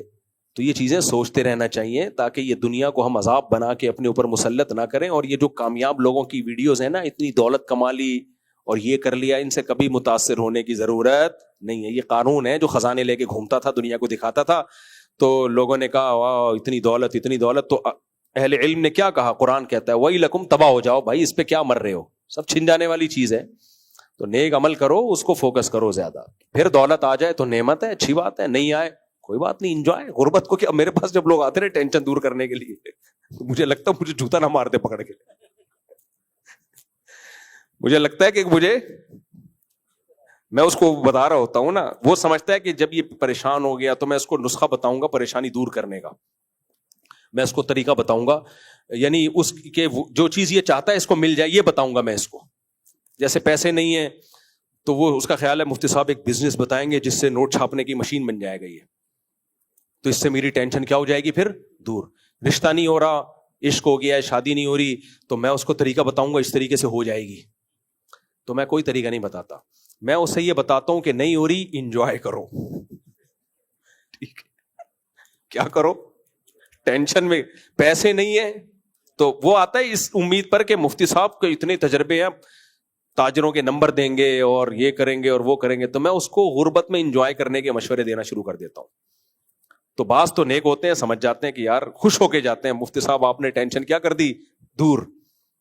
تو ایسے ایسے نسخے بتاتا ہوں نا, آپ نہ کوئی مجھ پہ کوئی چڑھ دوڑو. تو وہ کہتے ہیں مفتی صاحب جب بے روزگار ہیں, مسئلہ بچوں کی فیسیں نہیں جا رہی, میں کہتا ہوں اسکول سے نکال لو, ٹینشن ختم. کیا کہہ رہے ہو مفتی صاحب, اسکول سے نکال لیں پھر کیا ہوگا, ٹماٹر بیچیں گے اور کیا ہوگا. کیا کہہ رہے ہو مفتی صاحب, ٹماٹر بیچیں گے, کیا ہو گیا بھائی, یہ ٹماٹر جو بیچتے ہیں یہ ٹماٹر گرنیڈ بیچ رہے ہیں یا کیا بیچ رہے ہیں, ٹماٹر ہی تو ہیں. تو وہ میں ایکسٹریم پہ لے جاتا ہوں اس کو نا, پھر کیا ہوگا, پھر کیا ہوگا, پھر کیا ہوگا, پھر کیا ہوگا. تو پھر میں اس کو ایک لطیفہ سناتا ہوں, آخر میں اینڈ ہوتا ہے وہ لطیفہ. میں کہتا ہوں بھائی تیرے دل میں دنیا کی محبت ہے, تو اگر سونے کے ڈلیاں بھی بیچے گا نا تو سکون میں. حقیقت ہے, جو دنیا کو مسافر خانہ نہیں سمجھتا نا, وہ پاکستان کا صدر بن کے بھی ٹینشن میں ہی رہے گا, ٹینشن لے گا بھی, ٹینشن دے گا بھی. وہ تو دنیا کو مسافر خانہ سمجھے تو خوشی تو اس کی زندگی میں ہے, ٹماٹر بیچ کے بھی خوش ہے, اور دولت آئے گی تو اور خوش ہو جائے گا وہ. دنیا نعمت انہی لوگوں کے لیے جو دنیا کو مسافر خانہ سمجھتے ہیں, خوشی صرف انہی کے نصیب میں ہوتی ہے. جو نہیں سمجھتے میرے بھائی, ان کی ساری ضرورتیں بھی پوری ہو جائیں وہ کمبخت خوش پھر بھی نہیں رہ سکتے. ان پر ایسی نحوست اللہ نے مسلط کی ہے, وہ دولت کے انبار بھی ہو جائیں گے نا, وہ کمبخت خوش نہیں ہوگا. تو کہاں سے کہاں بات چلے گی, بس وہ ایک لطیفہ سنا دوں, بہت دفعہ سنا چکا ہوں, ایک اینڈ اچھا ہو جائے نا تاکہ بیان کا. وہ ایک آدمی تھا نا جو ٹینشن نہیں لیتے, ان کی مثال دے رہا ہوں. وہ ایک نوجوان نا سمندر کے کنارے پڑا ہوتا تھا, بنیان پہن کے لیٹا ہوا ہے. کوئی بزرگ آئے, کہنے لگے بیٹا کچھ پڑھ کیوں نہیں لیتے. کہتا ہے پھر کیا ہوگا, اچھا سگریٹ بھی پی رہا ہے, دھواں ناک سے بھی نکال رہا ہے, منہ سے بھی نکال رہا ہے, بیٹا کچھ پڑھ کیوں نہیں لیتے. انکل پڑھنے کے بعد کیا ہوگا, میں میٹرک کرنا, کتنے سال میری 10 سال میں. انکل 10 سال میں میٹرک کیا, پھر کیا ہوگا. کہتے ہیں پھر 2 سال کرنا, انٹر ہو جائے گا. پھر کیا, پھر BA کر لینا. پھر کیا, پھر جی ماسٹرز کر لینا. پھر کیا, پھر جی یہ کر لینا وہ کر لینا. 18-20 سال نکال دیے اس کے نا. انکل پھر کیا ہوگا, بیٹا پھر اچھی جاب ملے گی. انکل پھر کیا ہوگا, جاب ملے گی تو پھر شادی ہو جائے گی اچھی جگہ. انکل پھر کیا ہوگا, پھر بیٹا اولاد ہوگی تمہاری. پھر کیا ہوگا, بڑا گھر بنانا. پھر کیا ہوگا, لائف کو انجوائے کرنا. تو کہہ رہے ابھی کیا کر رہا ہوں میں, ابھی کیا کر رہا ہوں. انکل آپ جو طریقہ بتا رہے ہو نا, اس کو تو پتہ نہیں کتنا ٹائم لگے اور انجوائے ہو کہ نہ ہو. ہر مرحلے پر رکاوٹ نہیں. ابھی کیا ہے, فری پکڑ کا انجوائے. تو یہ غلط تھا، یہ ایسا نہیں کہ آپ بھی اسی طرح انجوائے کرنا شروع کر دیں تو، لیکن اتنی بات ضرور ہے کہ پریشانیاں دور کرنا، آپ کی حاجتیں پوری کرنا، یہ اللہ کے ہاتھ میں ہے، یہ آپ کے کہنے سے نہیں ہوگا. ہاں ٹینشن مسلط کرنا اس کا اللہ نے آپ کو اختیار دیا. دنیا کو مسافر خانہ سمجھنا شروع کر دو بھائی، تو غموں میں بھی خوشیاں، اور اگر مسافر خانہ نہیں سمجھتے تو خوشیوں میں بھی کیا غم. تو وہ دعاؤں کی کتاب لازمی خریدیں، صحیح ہے نا، اس میں بہت زبردست دعائیں ہیں، اس سے یہ پتا چلے گا کہ ہمیں مانگنا کیا ہے بھائی. تو آہستہ آہستہ دماغ بدلنا شروع ہو جائے گا کہ ہم جن چیزوں کو فوکس کر رہے ہیں وہ بھی ہیں لیکن وہ دوسرے درجے میں ہیں. کہیں شادی کرنا چاہتے ہو تو دعائیں مانگ لو. اللہ تعالیٰ سمجھنے کی عمل کی توفیق عطا فرمائے بھائی. لائیں دے دیں سوال. اچھا بھائی، کسی نے پوچھا ہے پیٹ کے مرض کی وجہ سے وضو بہت جلد ٹوٹ جاتا ہے، جس کی وجہ سے فرض، جماعت، تراویح، جنازہ اور عید کی نماز میں تکلیف ہوتی ہے، تو اس صورت میں کیا حکم ہے؟ اگر بار بار وضو ٹوٹ رہا ہے تو معذور کا حکم کیا ہے؟ میں نے اس پہ ایک کلپ ریکارڈ کروایا ہوا ہے کہ جس کو پیشاب کے قطروں کی بیماری ہو وضو کیسے کرے. تو گیس کی بیماری کا بھی وہی ہے جو پیشاب کے قطروں کی بیماری کا ہے، تو آپ یوٹیوب پہ سرچ کریں، نکل آئے گا انشاءاللہ، ٹھیک ہے نا. اس میں جو معذور ہوتا ہے پھر اس کے لیے ایک وضو کافی ہوتا ہے. ایک اسمال آرگنائزیشن ہے، انہوں نے کچھ اماؤنٹ اپنے سیونگ اکاؤنٹ میں رکھے ہیں، اس سے جو پروفٹ ہوتا ہے وہ اپنے امپلائیز کو سیلری میں دیتے ہیں. پروفٹ کے اماؤنٹ سے کیا یہ سیلری جائز ہوگی؟ نہیں، جائز نہیں ہوگی. امپلائی کی کوئی انوالومنٹ نہیں ہے ان بینک کے پروفٹ میں، انہیں بس اپنے کام کے پیسے ملتے ہیں. دیکھو وہ جو کمپنی ہے نا اس کے لیے تو حرام ہے وہ سود کے پیسوں سے ان کو دینا، لیکن امپلائی کے پاس جو ہے نا ایگزیکٹ ایسا تو نہیں ہوتا کہ سود کے پیسے کمپنی نکال کے الگ رکھے اور وہی پیسے اٹھا کے امپلائی کو دے دے. اگر ایسے ہے پھر تو حرام ہے، ناجائز ہے. لیکن کمپنی یا آپ کی جو آرگنائزیشن ہے وہ پیسے لیتی ہے سود کے پیسے بینک سے، اور وہ پیسے اپنے پیسوں میں مکس کر دیتی ہے، تو مکسچر سے دے رہے ہیں وہ، تو الگ سے وہ سود کی رقم نہیں امپلائی کو دی جا رہی، وہ مکس کر کے دی جا رہی ہے. تو مکس میں تو غالب حلال ہے، تو اس لیے اس امپلائی کے لیے لینا تو یہ جائز ہے. اس لیے جائز ہے کہ ڈائریکٹ وہاں سے سود کا پیسہ نکال کے ان کو نہیں دیا جا رہا بلکہ وہ پیسہ مکس کیا جا رہا ہے. البتہ ان کے لیے یہ حرام بہرحال ہے کہ آپ سود کما کے اس پیسوں سے اس کو استعمال کیوں کر رہے ہو؟ آپ اس کا تو بلا نیت ثواب آپ کو صدقہ کرنا پڑے گا. امپلائی کی تنخواہ اس سودی رقم سے نہیں دی جا سکتی، ناجائز ہے. مجھے کچھ خیال آتا ہے کہ کبھی کبھی گناہ ہر متقی اور نیک آدمی سے گناہ ہونا چاہیے. کیوں؟ تاکہ نیکی کا تکبر نہ ہو اور دوسروں کو حقیر نہ سمجھے. یہ بالکل غلط خیال آتا ہے بھائی. جیسے دوسروں کو حقیر سمجھنا گناہ ہے، ایسے ہی گناہ کرنا بھی تو گناہ ہے نا. تو گناہ سمجھ کے اپنے آپ کو حقیر سمجھنا، تو ایسے حقیر سمجھنے کا کیا فائدہ ہو گیا کہ آپ گناہ تو کر لیا نا آپ نے، تو اس کی چترول تو لگیں گے آپ کو. ہاں حقیر سمجھنے کا ثواب مل جائے گا ایک، بلکہ وہ بھی نہیں ثواب ملے گا. حقیر کیوں سمجھ رہے ہو اپنے آپ کو؟ نیکی کر کے بھی حقیر سمجھ سکتا ہے انسان. حقیر اس سینس میں کہ تکبر پیدا نہ ہو، یہ والا حقیر ویسے سمجھنا نہیں چاہیے اپنے آپ کو. نیکی کر کے آپ یہ دعا مانگو، اے اللہ مجھے نیکی کی توفیق دے اور اس نیکی پہ تکبر سے بچا، بلکہ میں یہ سمجھوں کہ یہ نیکی اللہ کی توفیق سے ہوئی ہے، میرا کمال نہیں ہے. تو اللہ نے مجھے توفیق دی، اسباب پیدا کر دیے تو ہو گئی، وہ نہیں ہوتا تو نہیں ہوتی ہے. تو یہ کر کے بھی تواضع پیدا ہو سکتی ہے. گناہ نہیں کبھی مانگنا چاہیے، گناہ بہت خطرناک چیز ہے. ایک دفعہ جو گناہ کر لیتا ہے نا پھر وہ پڑا رہتا ہے، اس میں بہت بڑا عذاب ہے، اس سے تو دور بھاگو. ایک مشہور اہل حدیث عالم سے سوال کیا گیا کہ رفع الیدین کے بغیر نماز ہو جاتی ہے؟ کہا کہ ایسے شخص کی نماز ناقص ہے، اللہ کی مرضی ہے کہ اسے خلاف سنت نماز قبول کرے یا نہیں کرے، ہم کیا کریں؟ ہمارے نزدیک رفع الیدین نہ کرنا سنت ہے. جب مسئلہ اختلافی ہوتا ہے تو جس کی جو رائے ہوتی ہے اللہ اس کو اسی رائے پہ پورا اجر دیتے ہیں. دیکھو نبی صلی اللہ علیہ وسلم نے بنو قریظہ کی طرف صحابہ کے لشکر کو بھیجا، ایک جماعت کو بھیجا، اور کہا کہ بخاری مسلم کی حدیث ہے، یہ کہا کہ راستے میں کسی نے عصر کی نماز نہیں پڑھنی ہے. تو اب راستے میں عصر قضا ہونے لگی، اب صحابہ کی رائے میں اختلاف ہو گیا. ایک نے کہا کہ بھائی نبی نے حکم دیا نہیں پڑھنی تو اٹ مینس نہیں پڑھنی، قضا کرنی ہے. دوسرے نے جماعت نے کہا کہ بھائی نبی نے جو حکم دیا تھا کہ نہیں پڑھنی تو نبی کا مقصد یہ نہیں تھا. آپ کوئی عالم الغیب تو ہے نہیں, آپ کا خیال تھا کہ نماز مقام پہ پہنچ کے ہم پڑھ لیں گے, یہ تو قضا ہو رہی ہے, اب قضا کیسے کریں ہم؟ قرآن نے حکم دیا نماز کو قضا ہونے سے بچانا ہے. تو دونوں جماعتوں میں اختلاف ہوا. تو جس کا خیال تھا پڑھنی چاہیے پڑھ لی, جس کا خیال تھا نہیں پڑھنی چاہیے نہیں پڑھی. دونوں کا مقصد کیا تھا؟ نبی کو فالو کرنا. دونوں کی رائے ایک دوسرے کے بالکل اپوزٹ تھی. ایک کی رائے میں پڑھنا فرض تھا, دوسرے کی رائے میں پڑھنا ناجائز تھا. اور مسئلہ رفع الیدین کا اختلاف نہیں, نماز کا اختلاف ہوا اس سے بڑا, کہ نماز پڑھنی ہے کہ نہیں پڑھنی. اور نماز میں بھی عصر کی نماز جس کی ویلیو سب سے زیادہ ہے, اور اس کے طریقے میں اختلاف نہیں ہو رہا کہ 3 رکعتیں پڑھنی ہے 4 پڑھنی بھی ہے کہ نہیں پڑھنی ہے. اس سے بڑا اختلاف اسلام میں ہو نہیں سکتا. لیکن پھر بھی نبی نے کسی فریق پر ملامت نہیں کی. کیوں؟ نبی کی منشا کیا ہے اور نبی کی اس موقع پہ سنت کیا ہے, اس کو سمجھنے میں اختلاف ہوا ہے. تو اہل حدیث حضرات دیکھتے ہیں رفع الیدین کی حدیثوں کی کثرت کو, کہ بخاری مسلم کی حدیثیں اور نبی سے یہ صحیح سند سے ثابت ہے کہ آپ نے رفع الیدین کیا ہے رکوع میں جاتے ہوئے, رکوع سے اٹھتے ہوئے, لہذا وہ اس عمل کو سنت قرار دیتے ہیں. احناف نے اس میں فوکس کیا ہے اس بات کو کہ کیا آخری عمل نبی صلی اللہ علیہ وسلم کا رکوع میں جاتے ہوئے رکوع سے اٹھتے ہوئے رفع الیدین کا تھا یا نہیں تھا. تو اس کے بہت سارے قرائن ہیں, ان قرائن سے پتہ چلتا ہے کہ آخر میں آپ صلی اللہ علیہ وسلم نے یہ عمل ترک کر دیا تھا. اس کا سب سے بڑا قرینہ کیا ہے؟ عبداللہ بن مسعود نے آپ کی آخری نمازیں دیکھی ہیں, ہمیشہ آپ کے ساتھ رہے ہیں. تو اپنے شاگردوں کو جو انہوں نے کوفہ میں حضرت علی اور عبداللہ بن مسعود نے نماز سکھائی ہے, کیونکہ کوفہ میں حضرت علی اور عبداللہ بن مسعود گئے ہیں ہجرت کر کے, اور اہل کوفہ کا رفع الیدین ترک کرنے پر جیسا اجماع ہوا ہے کسی مسئلے پر ایسا اجماع نہیں ہوا.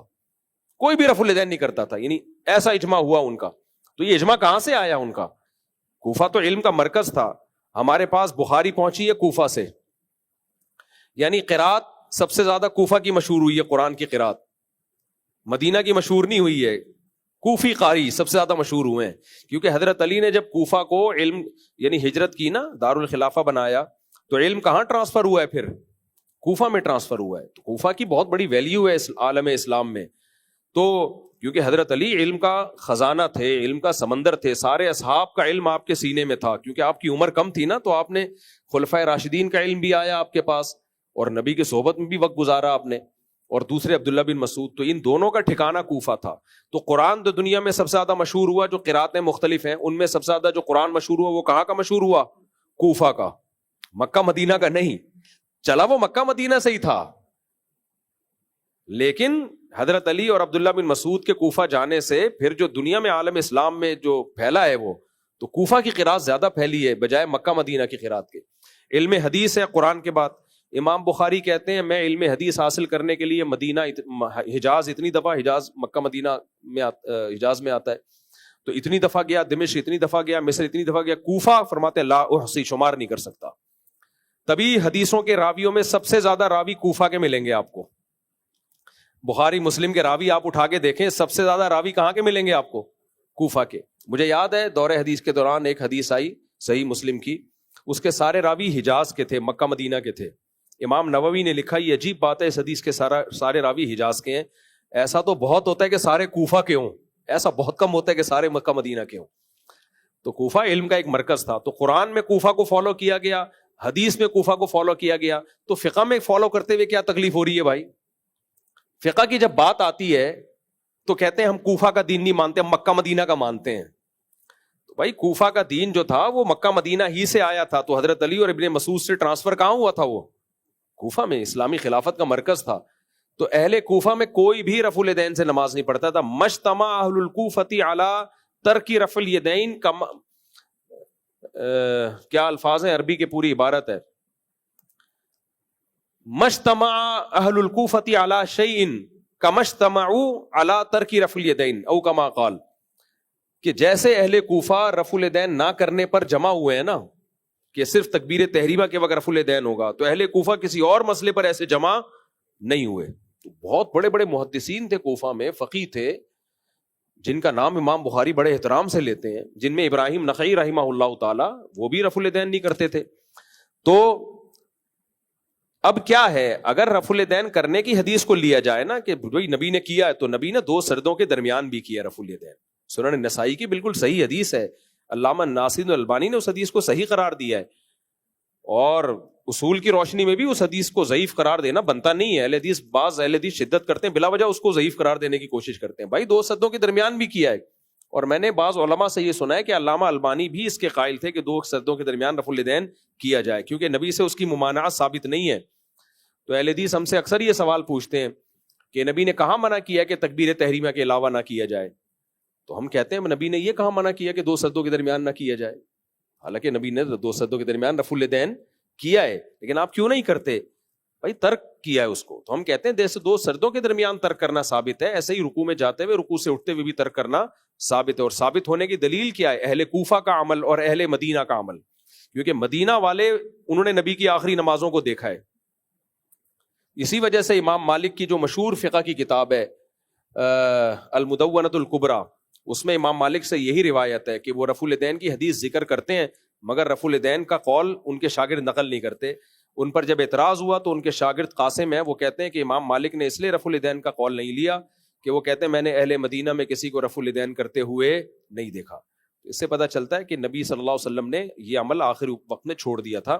اور عبداللہ بن مسعود کی ترمذی کی بالکل صحیح حدیث ہے، اس میں بھی یہ الا اصلی بکم صلاۃ رسول اللہ، اس میں ابن مسعود کہتے ہیں میں تمہیں وہ نماز پڑھ کے دکھاؤں جو نبی نے پڑھی ہے. تو ابن مسعود نے صرف تکبیر تحریمہ کے وقت رفع الیدین کیا، اس کے علاوہ نہیں کیا.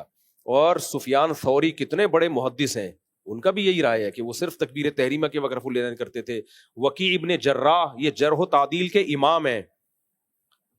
ایک ہوتا ہے راوی کا محدث کا ثقہ ہونا، ایک ہوتا ہے امام ہونا. امام کا مطلب کیا؟ وہ بتاتے ہیں کہ یہ راوی ضعیف ہے، یہ کمزور ہے. تو وکیع ابن جراح کتنے بڑے امام ہیں، محدث ہیں. کان یفتی بقول ابی حنیفہ، وہ بھی فقہ میں کس کو فالو کرتے تھے؟ امام ابو حنیفہ کو، اتنے بڑے محدث ہو کے بھی. تو یہ کمزور رائے نہیں ہے رفع الیدین ترک کر دینے والی. تو اس لیے اہل حدیث کا اس میں شدت اختیار کرنا اور یہ کہنا جو رفع الیدین نہیں کرتے ان کی نماز نہیں ہوتی. بھائی آپ کی رائے ہے تو آپ ٹھیک ہے اس پہ عمل کریں، ہماری رائے ہمیں اس پہ اطمینان ہے، کیونکہ نبی کے رفع الیدین کی حدیثیں ایک جیسی نہیں ہیں. بخاری ہی میں ایسی حدیثیں ہیں جس سے پتہ چلتا ہے رکوع میں جاتے ہوئے کیا، رکوع سے اٹھتے ہوئے نہیں کیا، خود بخاری میں موجود ہیں. تو آپ اس کی یہ تعویل کرتے ہو کہ بھائی کیا تھا صحابی نے بیان نہیں کیا. ہم کہتے ہیں تو آپ کی تعویل ہے نا. کہتے ہیں نہیں کیا تھا تبھی بیان نہیں کیا، کیونکہ اگر یا پھر رکوع میں جاتے ہوئے بھی ذکر نہیں کرتے نا وہ صحابی، جہاں جہاں کیا وہاں بیان کیا، جہاں نہیں کیا وہاں صحابی نے بیان نہیں کیا. تو بیان نہ کرنا اس کی علامت ہے، یا نہیں کیا رفع الیدین تو چھوڑا ہے آپ صلی اللہ علیہ وسلم نے. تو اگر رفع الیدین کی ساری حدیثیں لینی ہے تو پھر 2 سردوں کے درمیان بھی کرو، اور اگر بعض لینی ہے بعض نہیں لینی تو پھر ہم پہ کیا اعتراض ہے؟ ہم کہتے ہیں صرف تکبیر تحریمہ والی ہے، باقی والی نہیں ہے. اور اس کی دلیل عبداللہ بن مسعود کی رائے. اس پہ میں انشاءاللہ خاندانی کے لیے ریکارڈ کرواؤں گا. میں نہیں چاہتا لوگ فروعی مسائل میں پڑھیں. غزہ میں دیکھو حالات کیا چل رہے ہیں، محمد کہاں جا رہی ہے، لیکن ہمیں دھکیلا جاتا ہے. تو میں اس پہ میرا وعدہ ہے، میں رفع الیدین پر ایک خاندانی طریقے سے پورا ریفرنسز کے ساتھ پراپر میں کلپ انشاءاللہ ریکارڈ کرواؤں گا. ابھی صرف یہ بتا رہا ہوں جو ہم رفع الیدین نہیں کرتے تو یہ نبی کی طریقے کی ہی وجہ سے نہیں کرتے، کہ ہماری رائے میں آپ صلی اللہ علیہ وسلم کا رفع الیدین کے معاملے میں عمل مختلف رہا ہے، سیم نہیں رہا. یا تو قلت سے کثرت کی طرف گیا، پہلے کم تھا بعد میں بڑھا ہے، اس کا کوئی بھی قائل نہیں ہے. تو یہی چیز متعین ہے، پہلے زیادہ تھا بعد میں کم ہوا ہے یہ. اور ایک آخری بات کہ امام ترمذی امام بخاری کے شاگرد ہیں، جب انہوں نے رفع الیدین کی حدیث ذکر کی ہے کرنے والی، تو اس میں نیچے کیا لکھا ہے؟ وَبِهِ يَقُولُ بَعْضُ أَهْلِ الْعِلْمِ مِنْ أَصْحَابِ النَّبِي، یہی صحابہ میں بعض اہل علم کا قول تھا. لیکن جب رفع الیدین نہ کرنے کی حدیث ذکر کی ہے تو لکھا ہے وَبِهِ يَقُولُ غَيْرُ وَاحِدٍ مِّنْ أَهْلِ الْعِلْمِ مِنْ أَصْحَابِ النَّبِي صلی اللہ علیہ وسلم. یہی اہل علم میں بہت سارے صحابہ کی رائے ہے. سمجھتے ہو کہ نہیں سمجھتے؟ اور دوسری بات یہ، امام ابو حنیفہ رحمہ اللہ کا مزاج یہ ہے، جو فقہ پڑھتے ہیں نا ڈیپ میں جا کے، ہر مجتہد کے اپنے اصول ہوتے ہیں. امام حنیفہ کا فقہ میں مزاج یہ کہ وہ سب سے سپیریئر قرآن کو رکھتے ہیں، سب سے سپیریئر. پھر اس کے بعد حدیث کو لیتے ہیں، وہ حدیث کی ایسی تعویل کرتے ہیں جو قرآن کے موافق ہو جائے. اور اگر حدیثیں دونوں طرح کی ہوں تو پھر جو قرآن کے موافق ہوتی ہے اس کو لیتے ہیں، جو موافقت میں کمزور ہوتی ہے اس کو چھوڑ دیتے ہیں. قرآن میں آتا ہے قوموا للہ قانتین، اللہ کے سامنے خشوع و خضوع سے کھڑے ہو جاؤ. اب کثرت سے حرکت یہ خشوع و خضوع کے منافی ہے، بار بار حرکت کرنا اس سے خشوع و خضوع نہیں رہتا. تو امام حنیفہ نے دیکھا رفع الیدین کرنے کی حدیث بھی ہے اور عبداللہ بن مسعود کی نہ کرنے کی بھی ہے. تو انہوں نے کہا کہ بات جو بار بار حرکت کرنا رکوع میں جاتے ہوئے رکوع سے اٹھتے ہوئے تو ٹھیک ہے نبی سے یہ ثابت ہے، لیکن یہ بھی تو ثابت ہے کہ نہیں بھی کیا آپ نے، تو وہ حدیث جو خشوع کے زیادہ منافی ہے اس کو لے لیا جائے. تبھی میں نے دیکھا جو رفع الیدین کرتے ہیں ٹھیک ہے سنت سمجھ کے کرتے ہیں، ہمیں ان پہ کوئی اعتراض نہیں ہے، اختلافی مسئلہ ہے، لیکن آپ ان کا عمل بھی دیکھیں، آپ وہ پراپر وے میں نہیں کرتے رفع الیدین. شروع میں جب نیا نیا جوش آتا ہے نا تو بڑا طریقے سے رکوع میں جاتے ہیں، پھر آہستہ آہستہ کیا ہوتا ہے یوں کر رہے ہوتے ہیں، بس اس سے پتہ چلتا ہے خود بھی تھک جاتے ہیں، یہ اس عمل سے خود بھی تھک جاتے ہیں. تو اس میں امام حنیفہ کی جو رائے ہے نا کہ اسکنوا فی الصلاۃ، حدیث میں آتا ہے نماز میں سکون پیدا کرو نماز میں، تو وہ رفع الیدین نہ کرنے میں سکون زیادہ ہے. اور اس کی صحیح مسلم کی حدیث سے بھی تائید ہوتی ہے. آپ صلی اللہ علیہ وسلم نے صحابہ کو رفع الیدین کرتے ہوئے دیکھا تو آپ نے فرمایا مالی اراکم رافعی ایدیکم کانھا اذناب خیل شمس اسکنوا فی الصلاۃ، میں تمہیں دیکھتا ہوں کہ تم سرکش گھوڑوں کی طرح بار بار اپنے ہاتھوں کو، جیسے گھوڑے دم ہلاتے ہیں بار بار اپنے ہاتھوں کو ہلا رہے ہو، نماز کے اندر سکون پیدا کرو. اب اہل حدیث حضرات اس کا جواب یہ دیتے ہیں کہ یہ تو سلام کے وقت ہاتھ اٹھایا تھا، اس پہ نبی نے ایسا کہا ہے کہ سرکش گھوڑوں کی طرح کہ تم دمیں ہلا رہے ہو، تو سلام کے وقت ہاتھ اٹھانے سے منع کیا. اس کے دو جواب ہیں، ایک جواب تو میں کلپ ریکارڈ کرواؤں گا اس وقت دوں گا کیونکہ ابھی دیا تو لمبی بحث شروع ہو جائے گی. دوسرا جواب یہ کہ ہم مان لیتے ہیں کہ یہ سلام کے وقت تھا، یہ سلام کے وقت صحابہ ہاتھ اٹھا رہے تھے تو اس پہ نبی نے منع کیا. تو صحابہ خود سے ہاتھ اٹھا رہے تھے، یہ پہلے نبی کو کبھی دیکھا ہوگا، انہوں نے دیکھا تھا صحابہ خود سے نماز میں کوئی ایسی حرکت صحابی نہیں کریں گے جس کا نبی سے ثبوت نہ ہو. اس سے معلوم ہوتا ہے سلام کے وقت بھی رفع الیدین تھا، جو پھر نبی صلی اللہ علیہ وسلم نے چھوڑ دیا اور صحابہ کو کہا کہ یہ کام مت کرو، نماز میں سکون پیدا کرو. اس سے یہ تو پتہ چل گیا ہے کہ رفع الیدین کرنا سکون صلاۃ کے بہرحال منافی ہے. اس پہ ہمارے ہاں بعض اہل حدیث اشکال کرتے ہیں کہ یہ کیسے ہو سکتا ہے نبی نے ایک عمل کیا ہو اور صحابہ نے نبی کو دیکھ کے سلام کے وقت رفع الیدین کیا ہو اور پھر نبی صلی اللہ علیہ وسلم اس پہ اتنی سخت تنبیہ فرمائیں کہ سرکش گھوڑوں کی دموں سے اس کو تعبیر کریں. بھئی سرکش گھوڑوں کی دم کی طرح تم بار بار ہاتھ ہلا رہے ہو تو یہ کام مت کرو، نماز میں سکون پیدا کرو. تو یہ کیسے ممکن ہے کہ نبی اپنے ہی عمل کو اتنی سخت تعبیر کریں؟ بھئی ایسے ممکن ہے کہ نبی نے جب وہ عمل چھوڑ دیا نا تو وہ منسوخ ہو گیا، پھر اس پہ یہ شدت بنتی ہے. اس کی مثال ہے جیسے صحیح مسلم میں آتا ہے آپ نے صحابہ کو حکم دیا کتوں کو مارنے کا مدینہ میں. آج لوگ مدینہ کے کتے بنے ہوئے ہیں، حالانکہ حدیث میں آتا ہے مدینہ کے کتوں کو آپ نے مارنے کا حکم دیا. تو اب کیا تھا، وہ ایک وقت کے لیے تھا. صحابہ نے اجنبیوں کے کتے بھی مارنا شروع کر دیے جو مدینہ کے نہیں تھے، باہر سے آتے تھے، تو کتوں کی نسل تھوڑی ختم کرنی تھی، کتے تعداد میں زیادہ ہو جاتے ہیں تو ان کو مارنا پڑتا ہے. تو پھر آپ نے کیا فرمایا، مالکم وللکلاب، تمہیں کیا ہو گیا کہ تم کتوں کے پیچھے پڑ گئے ہو؟ یہ اللہ کی مخلوق ہے، ان کو زندہ رہنے دو. یعنی ایک تعداد تھی. تو جو حکم ختم ہو جاتا ہے نا اس میں مالی یا مالکم جیسے الفاظ سے تعبیر کیا جاتا ہے کہ تمہیں کیا ہو گیا.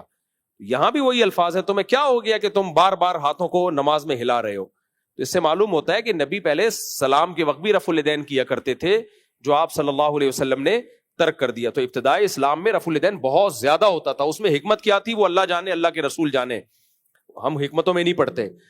تو شروع میں 2 سجدوں کے درمیان میں بھی ہوتا تھا، رکوع میں جاتے ہوئے بھی، رکوع سے اٹھتے ہوئے بھی، تیسری رکعت کے لیے اٹھتے ہوئے بھی. لیکن حدیثوں سے پتہ چلتا ہے کہ 2 سجدوں کے درمیان بھی آپ نے ترک کیا.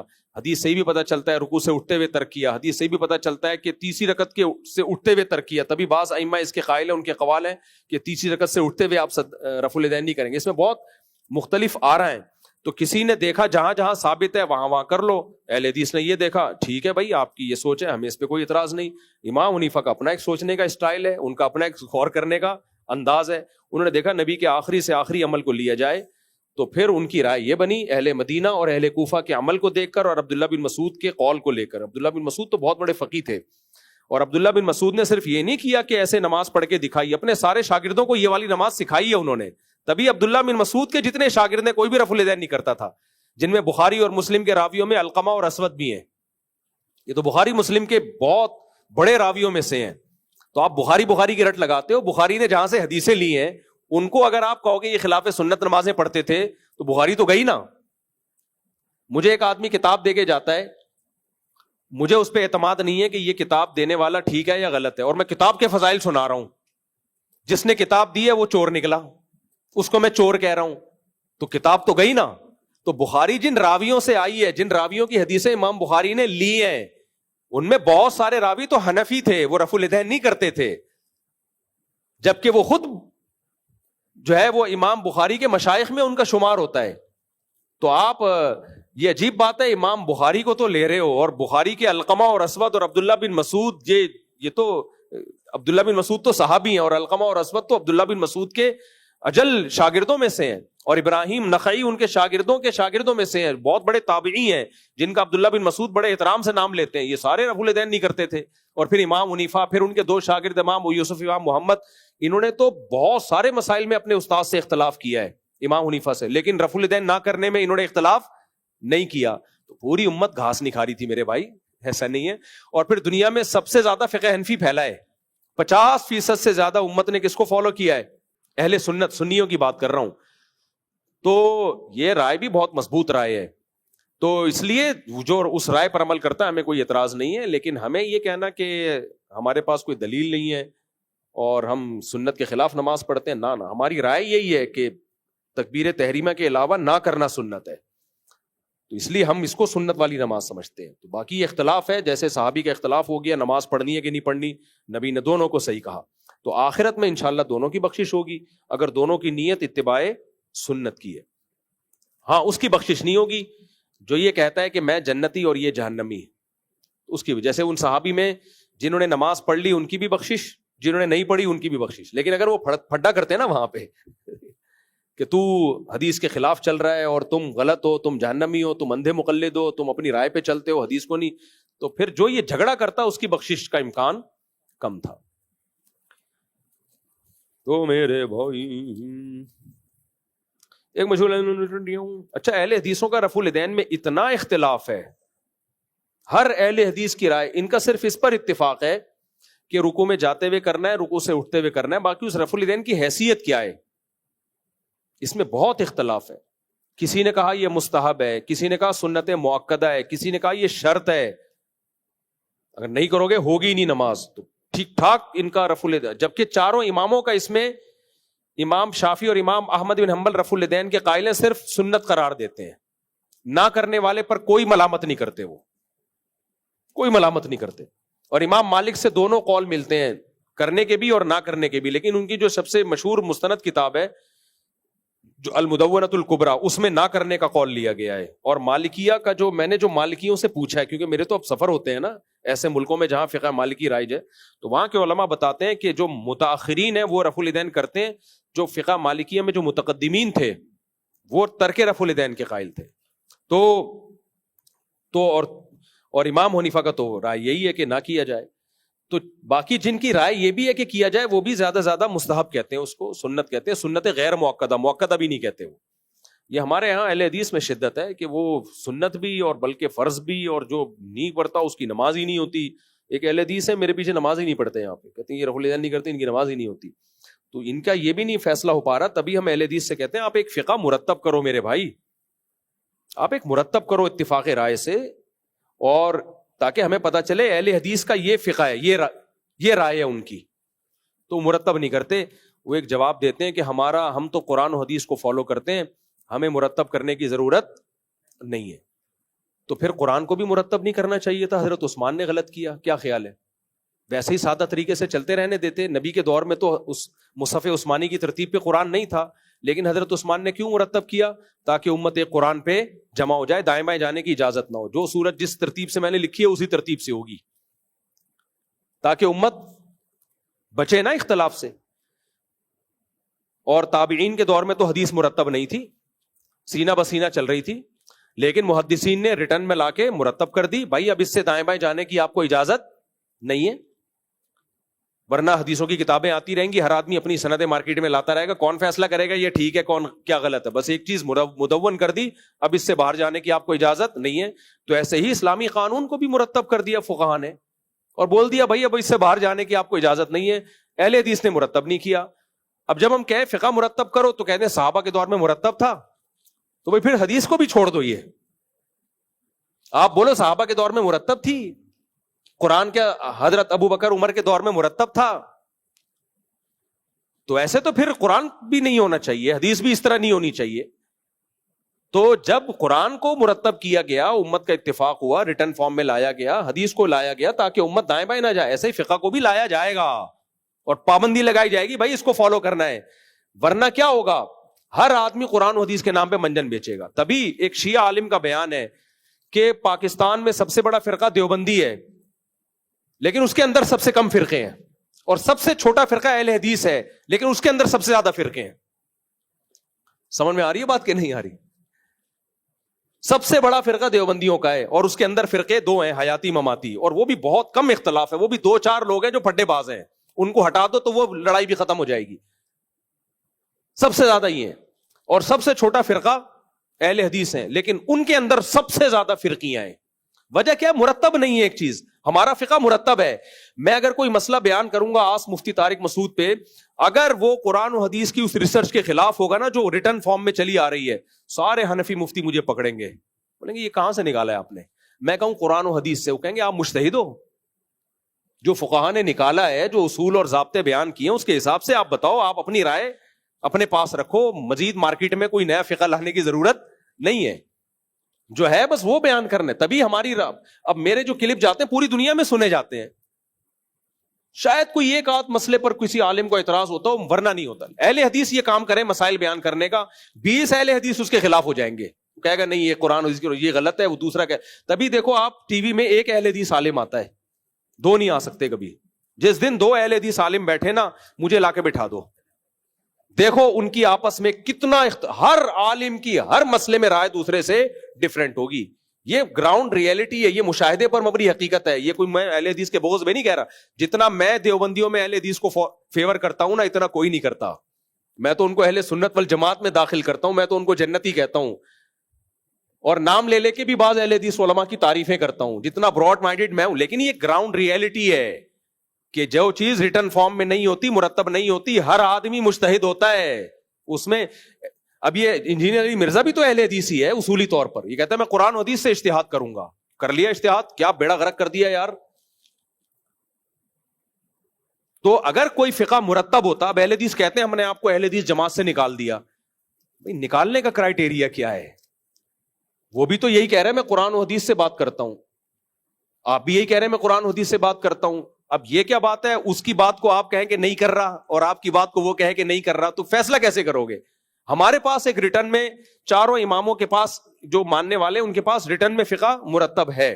شوافی کے پاس بھی ہے, حنفیوں کے پاس بھی ہے, حنبلی کے پاس بھی ہے, مالکیہ کے پاس بھی ہے. اس سے ہم ہٹنے کی اجازت نہیں دیتے کہ بھئی آپ کی جو قرآن و سنت کی رائے ہے نا, آپ نے اپنی نئی رائے نہیں لانی ہے. یہ سب قرآن و سنت ہی سے لکھے گئے ہیں, تورات انجیل سے نہیں لکھے گئے. اب اسی کے اندر رہنا ہے آپ نے. اہل حدیث کے پاس کوئی ریٹن میں کوئی مرتب فقہ ہے ہی نہیں.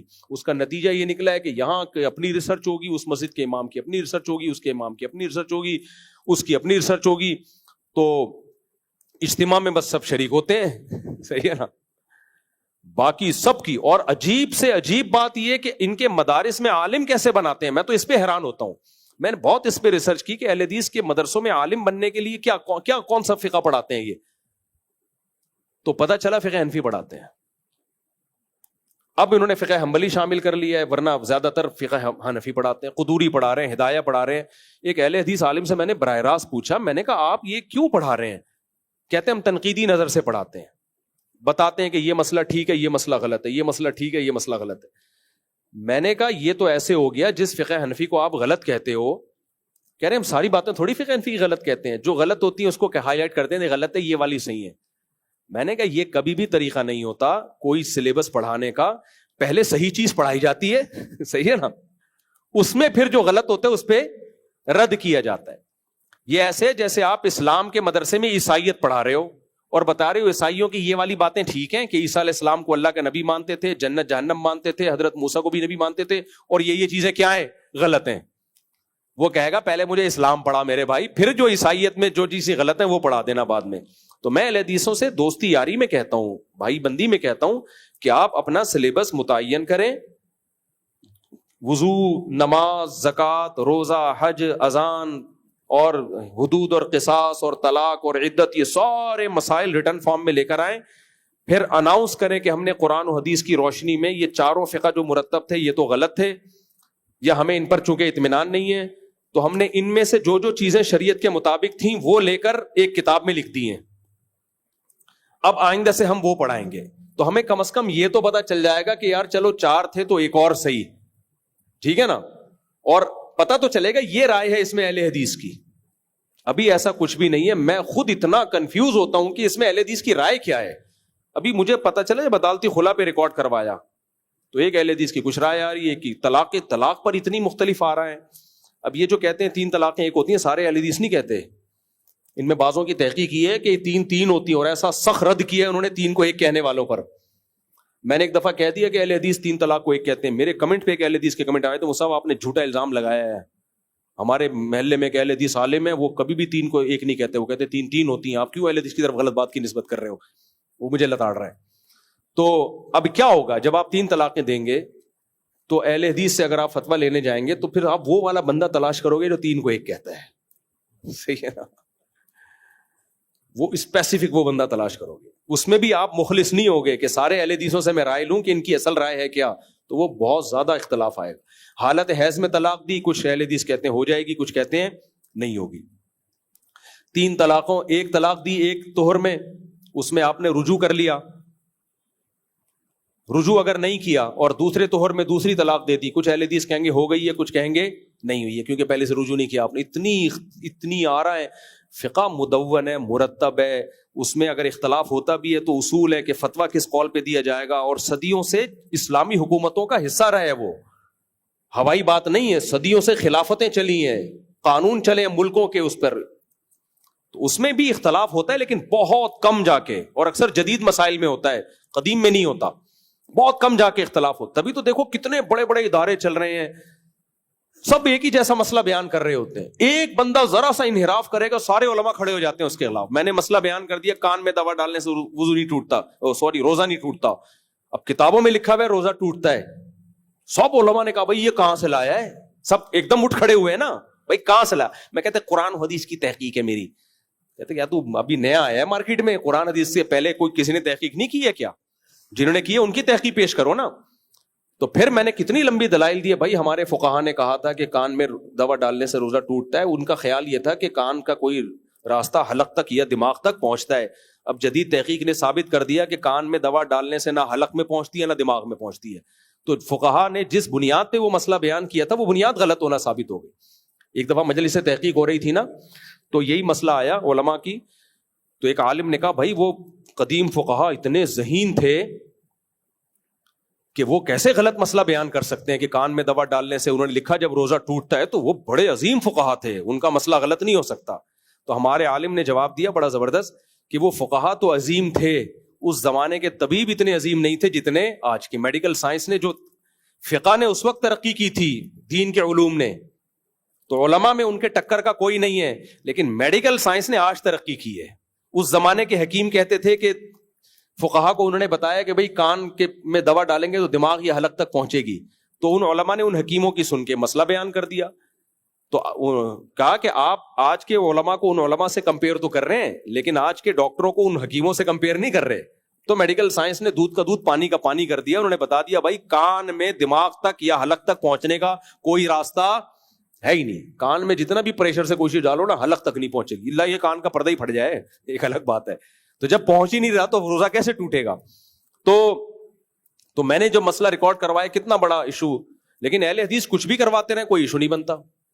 وجہ اس کی یہ کہ وہ کہتے ہیں یہ ان کی رائے ہے, یہ کوئی اہل حدیث کے ذمہ دار تھوڑی ہیں. دوسرا کہتا ہے یہ ان کی رائے ہے, تیسرا کہتے ہیں ان کی رائے ہے, چوتھا. تو اتنی اکائیاں ہیں, تو ہم کیسے لوگوں کو کہیں کہ اہل حدیث کو فالو کرو؟ آپ جب کہیں گے جب آپ ایک ریٹن میں ایک مرتب کر کے لاؤ اور ہم اس کو مانیں کہ واقعی یہ بھی چلو آپ نے قرآن و حدیث سے نکالا. اس پر سوال تو ہوگا کہ 1400 سال کے بعد کیوں نکال رہے ہو, اب تک کیا کرتے رہے ہو.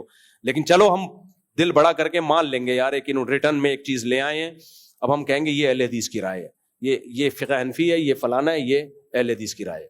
تو یہ ان کی ذاتی رائے ہے, اب دیکھ لو آپ کیا کرنا ہے, پورا فالو کرنا ہے نہیں کرنا, وہ ایک الگ بحث ہے. لیکن یہ تو جب ہوگا جب ہو تو نا, ابھی تک تب نہیں ہے تو میں اپنا دماغ کیوں ضائع کروں کہ کرنا کیا ہے. تو یہ نہیں ہوتا, دین ایسے نہیں عمل ہوتا. جیسے قرآن مرتب ہوا ہے, حدیث مرتب ہوئی ہے, تو فقہ بھی مرتب ہوا ہے. اور یہ تبع تابعین کے دور میں امام محمد نے سب سے پہلے 6 کتابیں لکھی, اور موطا امام مالک سے فقہ مالکیہ میں کتابیں لکھی گئی، فقہ پر امام شافعی کی کتاب، یہ سب لکھی گئی ہیں، تو اسی لکھے ہوئے کو فالو کرنا ہے. اخپل طریقہ نہیں چلے گا اسلام میں، اس سے امت فساد میں جائے گی اور فرقے بڑھیں گے، اس سے کم نہیں ہوں گے. اچھا میرے بھائی مفتی صاحب، اگر کوئی شخص ہاتھوں کے عجیب آدمی ہے یار، ہاتھوں کا تذکرہ آتے ہی سمجھ جایا کرو نوجوان آدمی کیا پوچھ رہا ہے، تو ایسے کلیئر کٹ سوال نہ پوچھا کرو. بیوی کے علاوہ کسی بھی طرح اپنی خواہش پوری کرنا حرام اور ناجائز. بس اللہ نے قرآن میں ایک بتا دیا طریقہ کہ جب خواہش پیدا ہو بیوی نہیں ہے تو شادی کرو بس، اور کوئی راستہ نہیں ہے. میں نے فلیٹ اپنی رہائش کے علاوہ خریدا جس کی نیت کرائے پر محسوس ہوتا ہے کہ بیچنے کی نوبت، زکوٰۃ لازم نہیں ہے. آپ نے فلیٹ خریدا تھا کرائے پہ دینے کے لیے، خریدنے کے بعد اب آپ کا خیال آ رہا ہے کہ بیچ دوں گا، تو زکوٰۃ لازم نہیں ہے. زکوٰۃ اس فلیٹ پر لازم ہوگی جو خریدا ہو بیچنے کی نیت سے، اور اب تک وہی نیت باقی ہو، وہ نیت تبدیل نہ ہوئی ہو. میرے والدین زبردستی ایک لڑکی سے میرا نکاح کرنا چاہتے ہیں، لیکن میں اس لڑکی کو پسند نہیں کرتا. نہیں آئے زبردستی میں، لڑکی کا بیڑا غرق ہوتا ہے. اڑ جائیں، بولیں بھائی اگر وہ لڑکی میں کوئی فالٹ نہیں ہے تو تھوڑی بہت ماں باپ کی مان لینی چاہیے، لیکن اگر بالکل ہی اس کی طرف رغبت نہیں ہے، بالکل دماغ پہ بوجھ ہے، تو صاف منع کر دیں، نہیں ہو سکتا. اٹ ازنٹ پاسبل ڈیڈی، یہ نہیں ہو سکتا. ایسے ڈائلاگ ماریں. ابو بولیں گے تو پٹیں گے، ابو بولیں گے نا تو ابو، تو پھر ابو دیسی ہوتے ہیں نا، ڈیڈی دیسی نہیں ہوتے. Daddy papa you are wrong.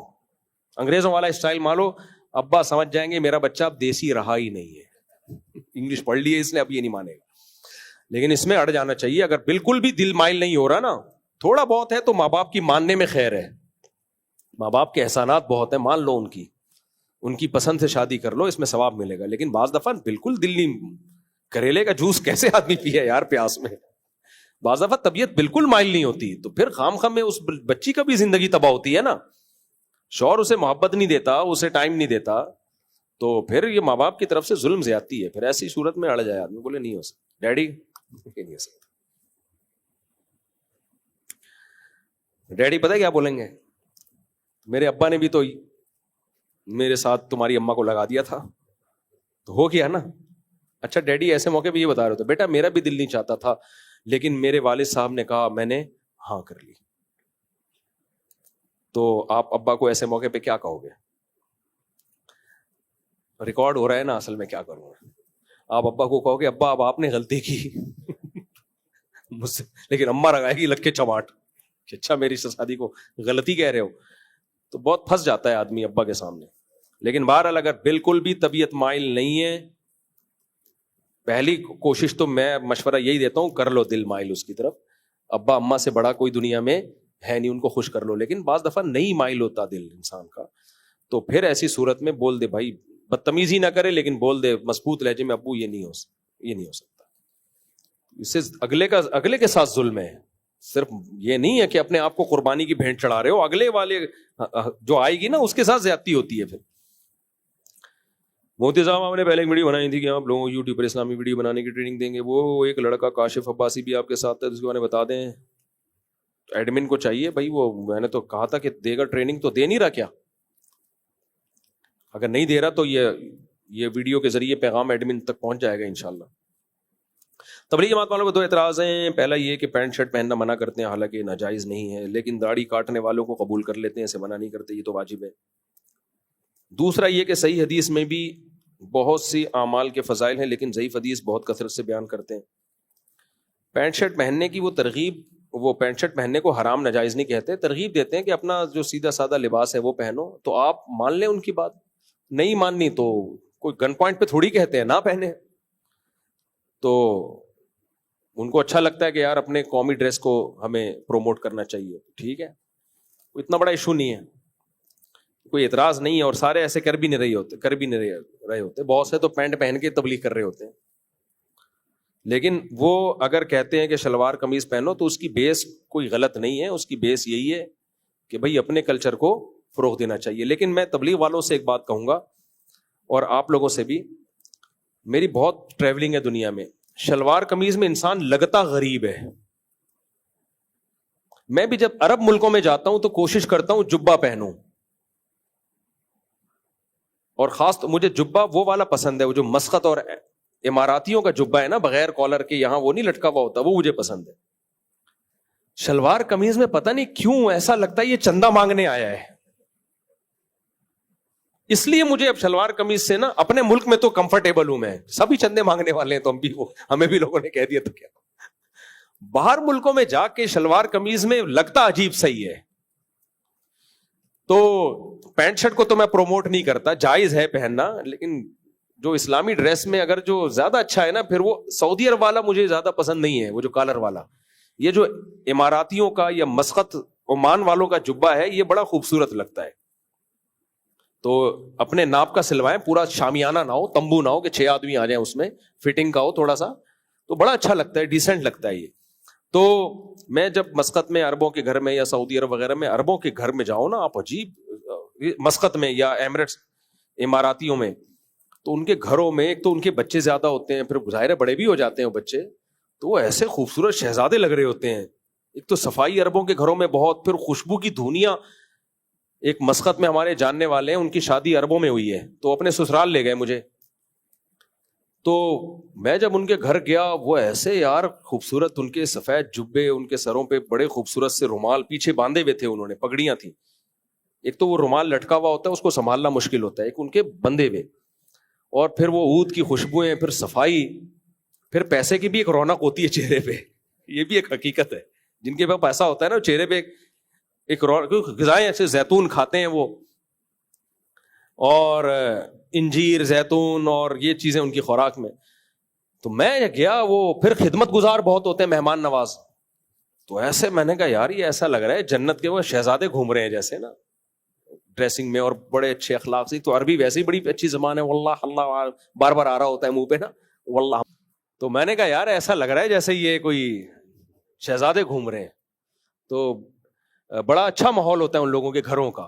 پھر اخلاق و آداب ہیں, چیخنا چلانا نہیں ہے, بڑوں کا احترام بہت ہے, والد کا, والدہ کا, دادا پردادا, پھر ہوتے بھی ہیں پردادے دادے گھروں میں, کیونکہ جلدی شادیاں ہوتی ہیں. تو بڑا اچھا مجھے لگتا ہے عربوں کا جو گھروں کا کلچر ہے. عربوں سے میری مراد سعودی عرب میں تو میں نے زیادہ نہیں دیکھا, مسقط میں, تو مجھے ان کا گھروں کا کلچر بڑا اچھا لگا. تو وہ سفید جبے بڑے پیارے ہوتے ہیں, بڑے جچتے ہیں انسان پہ. اس لیے باہر ملکوں میں جب جاؤ تو یا تو پینٹ شرٹ پہنو, اور بہتر ہے کہ پینٹ شرٹ نہ پہنو, اپنے کلچر کو فروغ دو. تو اس میں شلوار قمیض کے بجائے جبہ پہنا کرو, زیادہ اچھا لگتا ہے.